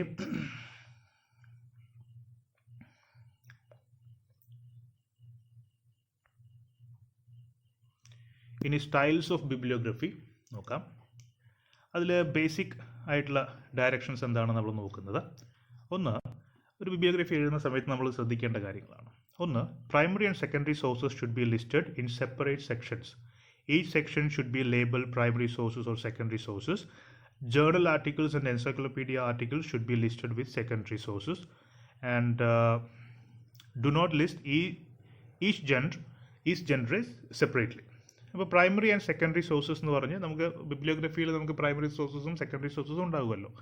അപ്പോൾ ബിബ്ലിയോഗ്രഫി എഴുതുന്ന സമയത്ത് പ്രൈമറി സോഴ്സിൻ്റെ ഒരു ലിസ്റ്റും സെക്കൻഡറി സോഴ്സിൻ്റെ ലിസ്റ്റും വേറെ ആണ് നമ്മൾ ചെയ്യേണ്ടത്. നമുക്കറിയാം, ജേർണൽ ആർട്ടിക്കിൾസും എൻസൈക്ലോപീഡിയ ആർട്ടിക്കിൾസ് പോലെയുള്ള ആർട്ടിക്കിൾസ് എല്ലാം നമ്മൾ സെക്കൻഡറി സോഴ്സിലായിട്ടാണ് ഉപയോഗിക്കുന്നത്, നമുക്കറിയാവുന്നതാണ്. Entries are placed in alphabetical order under each author's last name. Because ancient and medieval authors usually do not have a last name, you should generally list them under their first name. അപ്പോൾ entries are placed in alphabetic ഓർഡറിലാണ് നമ്മൾ ഈ bibliography ഓതേഴ്സിൻ്റെ പേര് നമ്മളിങ്ങനെ എഴുതി പോകുന്നത്. Under each author's last നെയിമിൻ്റെ ആൽഫബറ്റിക് ഓർഡറിലാണ് നമ്മൾ എഴുതുന്നത്. Because ancient and medieval authors usually do not have a last name. നമുക്ക് മുൻപുണ്ടായിരുന്ന ഏൻഷ്യൻ പീരിയഡിലോ അല്ലെങ്കിൽ മിറ്റീവൽ പീരിയഡിലുണ്ടായിരുന്ന ആളുകൾ they usually had no last name, so you should generally list them under their first name. Each entry should be single spaced with the entry. ഓരോ എൻട്രിക്കെങ്കിലും നമ്മൾ type ചെയ്യുന്ന സമയത്ത് സിംഗിൾ സ്പേസ് ആണ് ഉണ്ടായിരിക്കേണ്ടത്. It should be separated from the next entry by 1 blank line. ഒരു blank ലൈനിൻ്റെ ഒരു gap ഉണ്ടായിരിക്കണം ഓരോ ലൈനും തമ്മിൽ. And the information within each citation is separated by periods. Okay. The first line of each entry should begin at the left margin. Each subsequent line should be indented 5 spaces from the left margin. First line ഓരോ എൻട്രിയുടെയും ഓരോ എന്താ പറയുന്ന ബിബ്ലിയോഗ്രഫിയിലെ ഓരോ എൻട്രിയുടെയും first line നമ്മൾ left മാർജിനിൽ നിന്ന് start ചെയ്യും. അതിൻ്റെ താഴെ വരുന്ന മറ്റ് എന്താ പറയുന്ന എൻട്രികളെല്ലാം 5 സ്പേസ് ഇട്ടിട്ടാണ് നമ്മൾ എന്ത് ചെയ്യുന്നത്, എഴുതുന്നത്. അപ്പോൾ ആദ്യത്തെ വരി ലെഫ്റ്റിൽ നിന്ന് തുടങ്ങുന്നു, പിന്നെ വരുന്നത് ഒരു 5 സ്പേസ് ഇട്ടതിന് ശേഷം താഴെ എഴുതുന്നു. അപ്പോൾ നമുക്കൊരു ഹാങ്ങിങ് ഇൻറ്റൻറ്റ് എന്ന് പറയുന്ന ഒരു തരത്തിലുള്ള ഒരു അറേഞ്ച്മെൻ്റ് ആണ് കിട്ടുക. അതായത് ഏറ്റവും മുകളിൽ കിടക്കുന്ന ഒരു ലൈനിൽ മറ്റ് താഴെയുള്ള ലൈൻസ് എല്ലാം തൂങ്ങി കിടക്കുന്ന പോലെ നമുക്ക് തോന്നും. സോ ഇറ്റ്സ് കോൾഡ് ഹാങ്ങിങ് intent. When listing more than one item by the same author, it is not necessary to write the author's name twice, so long as the author's name has been printed in exactly the same way for each work, which is not always the case. അപ്പോൾ ഒരു തവണ നമ്മൾ ഒരു ഓഥറിനെ കുറിച്ചുള്ള ഒരു ഓഥറിൻ്റെ പുസ്തകം നമ്മൾ ഒന്നിൽ കൂടുതൽ തവണ നമ്മൾ റെഫറൻസ് ആയിട്ട് എഴുതുന്നുണ്ട്, ബിബ്ലിയോഗ്രഫിയിൽ എഴുതുന്നുണ്ടെങ്കിൽ ഒന്നിൽ കൂടുതൽ തവണ അതേ പേര് പറയേണ്ട ആവശ്യമില്ല. It is not necessary to write the author's name twice, so long as the author's name has been printed in exactly the same way for each work. For each subsequent reference in bibliography, type 5 dashes and a period to begin the entry. അപ്പോൾ നമ്മൾ എന്ത് ചെയ്യണം, ഈ ഓഥറുടെ പേര് ഒന്നിൽ കൂടുതൽ തവണ നമ്മൾ ഓഥറിനെ നമ്മൾ ലിസ്റ്റിലേക്ക് കൊണ്ടുവരുന്നുണ്ടെങ്കിൽ, ലിസ്റ്റിൽ നമ്മൾ സൈറ്റ് ചെയ്യുന്നുണ്ടെങ്കിൽ ഓരോ തവണയും മുഴുവനായിട്ട് ആ പേര് ഉപയോഗിക്കണം എന്നില്ല. ഓരോ തവണയും ആ പേരിങ്ങനെ റിപ്പീറ്റ് ചെയ്യണമെന്നില്ല.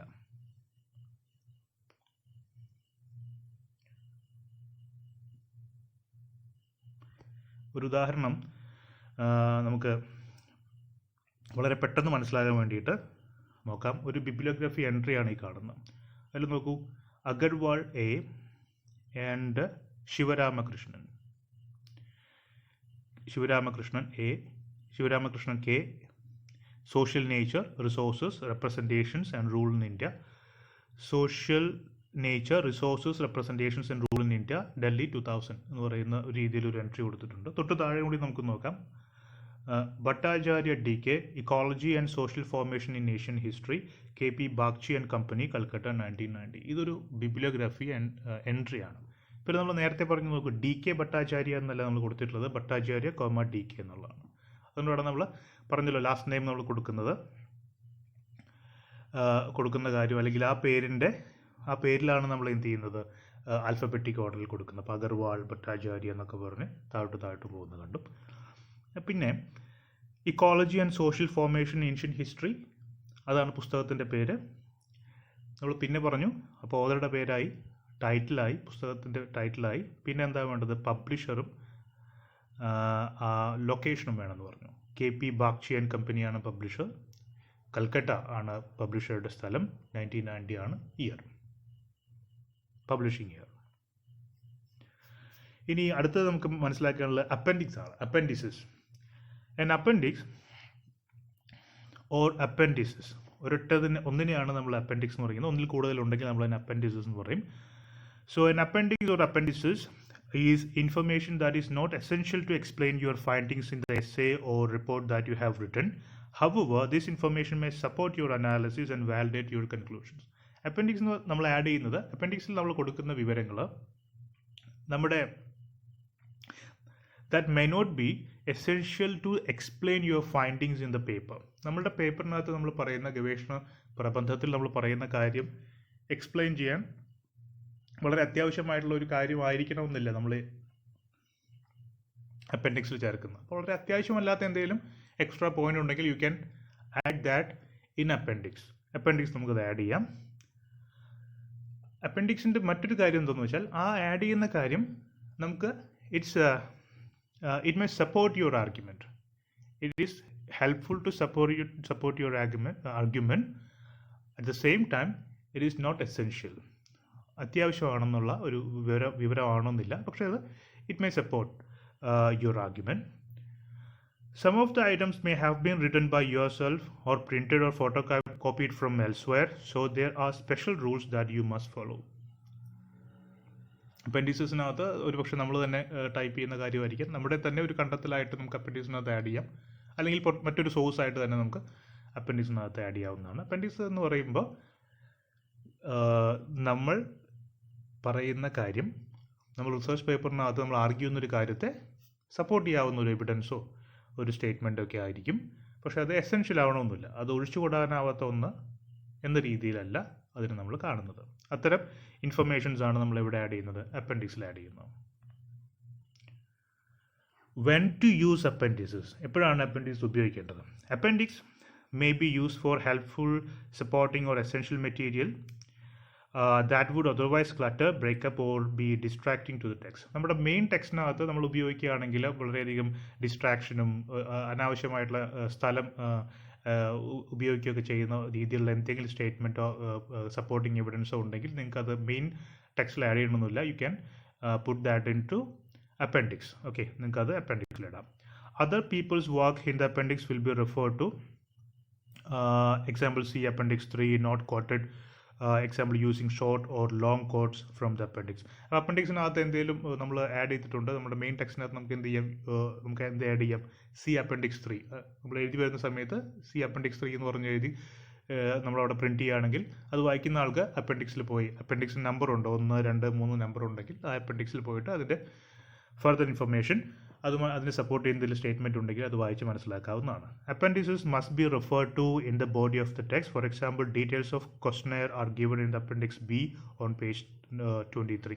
അപ്പൻഡിക്സ് ആഡ് ചെയ്യുന്നുണ്ടെങ്കിൽ അതിൻ്റെ ഇൻഫർമേഷൻ നമ്മൾ മെയിൻ പേജസിൽ കൊടുത്തിരിക്കണം. ഇപ്പോൾ ഫോർ എക്സാമ്പിൾ മെയിൻ പേജിനകത്ത് നമ്മൾ എന്തെങ്കിലും പറഞ്ഞുകൊണ്ടിരിക്കുകയാണ്, ഒരു ആർഗ്യുമെൻറ്റ് പറഞ്ഞുകൊണ്ടിരിക്കുകയാണ്, അപ്പോൾ അതുമായി ബന്ധപ്പെട്ട് ക്വസ്റ്റനെയറോ മറ്റും നമ്മൾ നേരത്തെ ചെയ്തിട്ടുണ്ടെങ്കിൽ ആ ക്വസ്റ്റനെയർ ഒരു പ്രത്യേക അപ്പൻഡിക്സിലുണ്ട്. ഇപ്പോൾ ഇവിടെ ഉദാഹരണമായിട്ട് കൊടുത്തിരിക്കുന്നു, details of the questionnaire are given in appendix B on page number 23. 23ാമത്തെ പേജിൽ ഉണ്ട് എന്ന രീതിയിലൊരു ഇൻഡിക്കേഷൻ നമ്മൾ എന്ത് ചെയ്യണം, മെയിൻ ടെക്സ്റ്റിനകത്ത് കൊടുക്കേണ്ടതാണ്.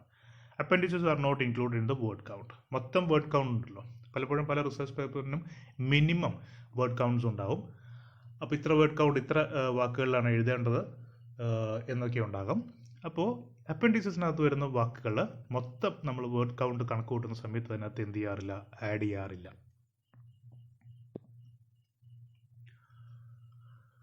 What to include in appendices, എന്തൊക്കെയാണ് നമ്മൾ അപ്പൻഡിക്സിൽ ഇൻക്ലൂഡ് ചെയ്യുന്നത്? സപ്പോർട്ടിംഗ് എവിഡൻസ്, നമ്മൾ നേരത്തെ പറഞ്ഞ അപ്പൻഡിക്സ് ഉപയോഗിക്കുന്നുണ്ടെങ്കിൽ ഇങ്ങനെയുള്ള എന്തെങ്കിലും സപ്പോർട്ടിംഗ് നോൺ എസെൻഷ്യൽ ആയിട്ടുള്ള സപ്പോർട്ടിംഗ് എവിഡൻസ് ആഡ് ചെയ്യാനാണ്. For example raw data that is referred to in the text.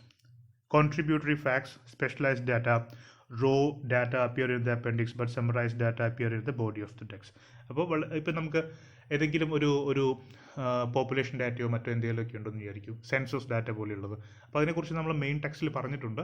പക്ഷേ സെൻസസ് റിപ്പോർട്ട് മൊത്തം നമുക്ക് എന്ത് ചെയ്യേണ്ട, മെയിൻ ടെക്സ്റ്റ് ബോഡിക്കകത്ത് നമ്മൾ അത് ആഡ് ചെയ്യേണ്ട ആവശ്യമില്ല. മറിച്ച് നമുക്കത് എന്ത് ചെയ്യാം, അപ്പൻഡിക്സിൽ കൊടുക്കാം. അപ്പോൾ നമ്മൾ 2001, 2011 ഒക്കെ സെൻസസ് റിപ്പോർട്ട് കാണണമെങ്കിൽ എന്താണ് നമ്മൾ എന്ത് ചെയ്യും, C appendix B on page number 120 എന്നൊക്കെ പറഞ്ഞ് നമുക്ക് കൊടുക്കാവുന്നതാണ്. അങ്ങനെയുള്ള കോൺട്രിബ്യൂട്ടറി ഫാക്ട്സും സ്പെഷ്യലൈസ്ഡ് ഡാറ്റയും ഒക്കെ നമുക്ക് അപ്പൻഡിക്സ് ആയിട്ട് ഉപയോഗിക്കാം. സാമ്പിൾ കാൽക്കുലേഷൻസ്, നമ്മൾ ടെക്സ്റ്റിനകത്ത് നമ്മൾ എന്തെങ്കിലും കാൽക്കുലേഷനോ മറ്റൊക്കെ ചെയ്യുന്നുണ്ടെങ്കിൽ അതിൻ്റെ സാമ്പിൾ കാൽക്കുലേഷൻസ് ആയിട്ട് നമ്മൾ അപ്പൻഡിക്സിൽ കാണിക്കാം. Technical figures, graphs, tables, statistics, ഇങ്ങനെയുള്ള കാര്യങ്ങൾ എന്തെങ്കിലും നമ്മൾ പറയുന്ന ആർഗ്യുമെൻറ്റിന് സപ്പോർട്ട് ചെയ്യുന്ന ടേബിൾസോ സ്റ്റാറ്റിസ്റ്റിക്സോ ഗ്രാഫുകളോ ടെക്നിക്കൽ ഫിഗേഴ്സോ എന്തെങ്കിലും ഉണ്ടെങ്കിൽ you may add that in to appendix. What to include in appendix? Detailed description of research instruments referred to in the text. നമ്മുടെ റിസർച്ച് ഇൻസ്ട്രുമെൻറ്റ്സ് ആയിട്ട് നമ്മൾ ഉപയോഗിച്ചിട്ടുള്ളതിൻ്റെ എല്ലാം ഡീറ്റെയിൽഡ് ആയ ഡിസ്ക്രിപ്ഷൻ നമുക്ക് അപ്പൻഡിക്സിൽ ഇൻക്ലൂഡ് ചെയ്യാവുന്നതാണ്. മാപ്സ്, നേരത്തെ പറഞ്ഞല്ലോ, ഒരുപാട് ഫിഗേഴ്സും സപ്പോർട്ടിംഗ് ഡാറ്റാസും ഉണ്ടാകും. അപ്പോൾ സപ്പോർട്ടിംഗ് ഡാറ്റാസ് പല രൂപത്തിലായിരിക്കും. മാപ്സ് ആയിരിക്കാം, ചാർട്ട്സ് ആയിരിക്കാം, ഫോട്ടോഗ്രാഫ്സ് ആയിരിക്കാം, ഡ്രോയിങ്സ് ആയിരിക്കാം, letters, copies of emails, then surveys, questionnaires, ഇതൊക്കെ ആയിരിക്കാം. You may add all these in to appendix. Specification of data ഷീറ്റ്സും നമുക്ക് ആഡ് ചെയ്യാവുന്നതാണ്. അതിൻ്റെ ഡാറ്റ ഷീറ്റ്സോ അല്ലെങ്കിൽ എന്തെങ്കിലും മറ്റെന്തെങ്കിലും സ്പെസിഫിക് ആയിട്ടുള്ള ഡാറ്റ ഉണ്ടെങ്കിൽ you may add that in to appendix. എങ്ങനെയാണ് അപ്പൻഡിക്സ് ഫോർമാറ്റ് ചെയ്യേണ്ടത്? Appendices may follow the reference list. Reference ലിസ്റ്റിന് ശേഷമാണ് നമ്മൾ അപ്പൻഡിക്സ് ആഡ് ചെയ്യുന്നത്. Each appendix must begin on a new page. ഓരോ അപ്പൻഡിക്സും നമ്മൾ നേരത്തെ പറഞ്ഞ അപ്പൻഡിക്സ് എ എന്നോ ബി എന്നോ പറഞ്ഞ് അല്ലെങ്കിൽ 1, 2, 3 എന്നൊക്കെ പറഞ്ഞ് നമുക്കതിനെ വേർതിരിക്കാം. അതൊക്കെ ഓരോ അപ്പൻഡിക്സും must start on a new page. The order they are presented is dictated by the order they are mentioned in the text or report. നമ്മുടെ റിപ്പോർട്ടിൽ, റിസർച്ച് റിപ്പോർട്ടിലോ റിസർച്ച് പേപ്പറിനകത്തോ എന്ത് ക്രൊണോളജിക്കൽ ഓർഡറിലാണോ കാര്യങ്ങൾ പറഞ്ഞിട്ടുള്ളത് അതേ ഓർഡർ തന്നെ, അതിൻ്റെ കറസ്പോണ്ടിങ് ഓർഡറിൽ തന്നെയായിരിക്കണം അപ്പൻഡിക്സും കൊടുക്കേണ്ടത്. ഉദാഹരണമായിട്ട് പറഞ്ഞു, the heading should be written as appendix in upper case or sentence case. നമ്മൾ ഹെഡിങ് അപ്പൻഡിക്സ് മൊത്തം ഒന്നുകിൽ എന്ത് ചെയ്യണം, അപ്പർ കേസിലാക്കണം, അല്ലെങ്കിൽ സെൻറ്റൻസ് കേസ് ആദ്യത്തെ ലെറ്റർ ക്യാപിറ്റൽ ലെറ്റർ ആയിട്ടുള്ള രീതിയിൽ എഴുതണം. പിന്നെ നമുക്ക് അപ്പൻഡിക്സിന് പല പേര് കൊടുക്കാം. അതിനെ എന്ത് ചെയ്യാം, പലതായിട്ട് നമുക്ക് തിരിക്കാം. അപ്പൻഡിക്സ് 1, 2, 3, 4 എന്ന് പറഞ്ഞ് കൊടുക്കാം, അല്ലെങ്കിൽ അപ്പൻഡിക്സ് എ ബി എന്നൊക്കെ പറഞ്ഞ് നമുക്ക് നമ്മുടെ ഇഷ്ടമനുസരിച്ച് കൊടുക്കാവുന്നതാണ്. അങ്ങനെയാണ് അപ്പൻഡിക്സിന് ഒരു ഫോർമാറ്റ് ഉള്ളത്. Appendices must be listed in the table of contents. നമുക്കറിയാം, റിസർച്ച് പേപ്പറിലോ പുസ്തകത്തിലൊക്കെ ആണെങ്കിൽ, ഇപ്പോൾ ബുക്കിലൊക്കെ ആണെങ്കിൽ നമ്മൾ എന്ത് ചെയ്യുന്നു, തുടക്കത്തിലൊരു ടേബിൾ ഓഫ് കോണ്ടൻറ്റ്സ് ഉണ്ടാവും, ഉള്ളടക്കം ഉണ്ടാവും. അതിനകത്ത് എന്ത് ചെയ്യണം, you must list appendix in the table of contents. The page numbers of the appendix or appendices will continue on the numbering from the last page of the text. ഇനി അപ്പൻഡിക്സിൽ വരുന്ന പേജുകൾ, appendix അവസാനമാണെന്ന് നമ്മൾ പറഞ്ഞല്ലോ, റെഫറൻസിന് ശേഷമാണ് നമ്മൾ ആഡ് ചെയ്യുന്നത് പറഞ്ഞു.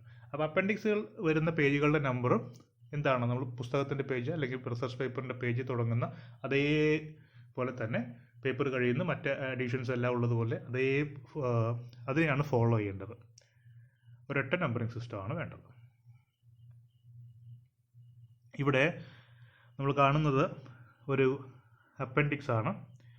Journal of legislative assembly എന്ന് പറയുന്ന ഒരു ജേർണലിനകത്തുള്ള അപ്പൻഡിക്സ് ആണ്. അതിൽ അപ്പൻഡിക്സ് ഒ, പി, ക്യൂ എന്നൊക്കെ പറഞ്ഞ് കൊടുത്തിട്ടുണ്ട്. നമ്മൾ പറഞ്ഞല്ലോ, നമുക്ക് വേണമെങ്കിൽ ആൽഫബറ്റ്സ് കൊടുക്കാം, അല്ലെങ്കിൽ നമ്പേഴ്സ് കൊടുക്കാം. ഇത് അപ്പൻഡിക്സ് എയിൽ നിന്ന് സ്റ്റാർട്ട് ചെയ്യുന്നതാണ്. നമ്മുടെ ഈ പേജിനകത്ത് ഒ മുതലാണുള്ളത്. അപ്പോൾ ഇവിടെ നോക്കൂ, standing committee on fisheries, transportation and rural development, report on committee activities. അപ്പോൾ അങ്ങനെ കമ്മിറ്റി ആക്ടിവിറ്റീസിൻ്റെ ഒരു റിപ്പോർട്ടുണ്ട്. അത് ജേർണലിൻ്റെ മെയിൻ ബോഡി കൊടുത്തിട്ടില്ല, മറിച്ച് അത് അപ്പൻഡിക്സ് ആയിട്ട് അപ്പൻഡിക്സ് ഒയിലാണ് കൊടുത്തിട്ടുള്ളത്. അപ്പോൾ അതുമായി ബന്ധപ്പെട്ട് എന്തെങ്കിലും പറയുന്നുണ്ടെങ്കിൽ see appendix O for report on committee activities നമ്മൾ മെയിൻ റിപ്പോർട്ടിൽ, മെയിൻ പേജിൽ നമുക്ക് കൊടുക്കാവുന്നതാണ്. മെയിൻ ബോഡിയിൽ, ടെക്സ്റ്റ് ബോഡി നമുക്ക് കൊടുക്കാവുന്നതാണ്.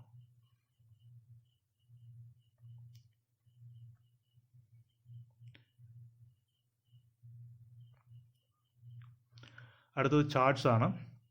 A chart, also called a graph, is a graphical representation of data. ചാർട്ടുകളെ കുറിച്ച് നമുക്കറിയാം, ഗ്രാഫിക്കൽ റെപ്രസെൻറ്റേഷൻ ആണ്, ചിത്രങ്ങളുടെ രൂപത്തിൽ ഡാറ്റ റെപ്രസെൻറ്റ് ചെയ്യുന്നതാണ് നമ്മൾ ചാർട്ട്സ് എന്ന് പറയുന്നത്. Wherein the data is represented by symbols such as bars in bar chart, lines in line chart, slices in a chart. A chart can represent tabular numeric data, functions or some kinds of qualitative structure and provides different info. അപ്പോൾ ചാർട്ടുകളെ കുറിച്ച് നമുക്ക് പ്രത്യേക അധികമൊന്നും നമുക്ക് എന്ത് ചെയ്യേണ്ട ആവശ്യമില്ല, വിശദീകരിക്കേണ്ട ആവശ്യമില്ല. ചാർട്ടുകൾ വ്യത്യസ്തങ്ങളായിട്ടുള്ള ചാർട്ടുകളുണ്ട്, ലൈൻസ് ഉപയോഗിക്കുന്നത്, ബാർസ് ഉപയോഗിക്കുന്നത്, അല്ലെങ്കിൽ നമ്മൾ പൈ ഡയഗ്രാം പോലെയുള്ള കാര്യങ്ങൾ. അപ്പോൾ ഇങ്ങനെ ഒരു പിക്ചർ ഉപയോഗിച്ചോ അല്ലെങ്കിൽ കുറേ ലൈൻസും സിമ്പിൾസും ഒക്കെ ഉപയോഗിച്ച് നമ്മൾ ഡാറ്റയെ റെപ്രസെൻറ്റ് ചെയ്യുന്നതിനാണ് നമ്മൾ ചാർട്ട്സ് എന്ന് പറയുന്നത്. You may include charts in your research paper. അടുത്ത ടേബിൾസ് ആണ്, പട്ടികകളാണ്. The table is a means of arranging data in rows and columns ആയിട്ട് നമ്മൾ ഡാറ്റ റെപ്രസെൻറ്റ് ചെയ്യാനാണ് ടേബിൾസ് ഉപയോഗിക്കുന്നത്. The use of tables is pervasive throughout all communication, research and data analysis. Tables ഒഴിച്ചുകൂടാൻ കഴിയാത്ത ഒരു എന്താ പറയുന്നത് form of data representation ആണ്.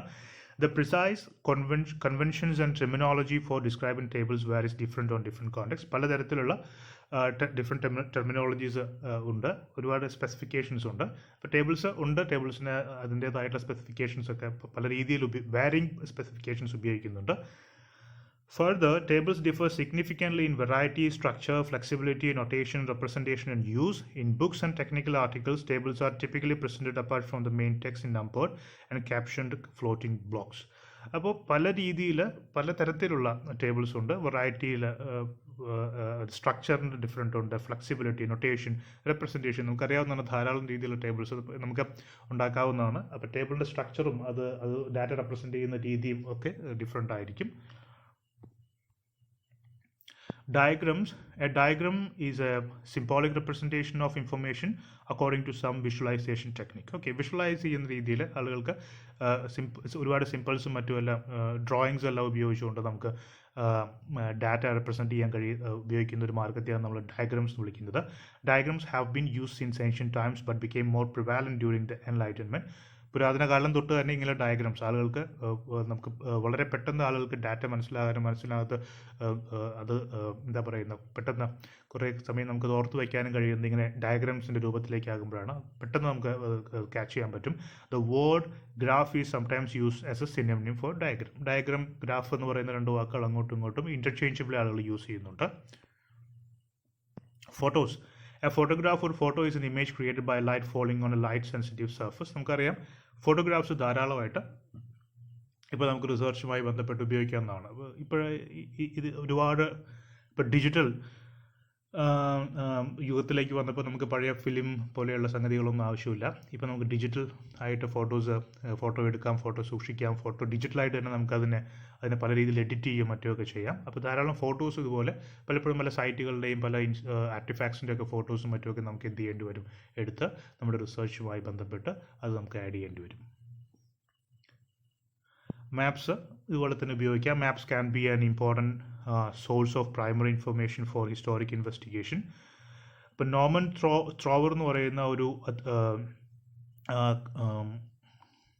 കാർട്ടോഗ്രാഫി മാപ്പുകൾ ഉണ്ടാക്കുന്നതിനെയാണ് കാർട്ടോഗ്രാഫി എന്ന് വിളിക്കുന്നത്.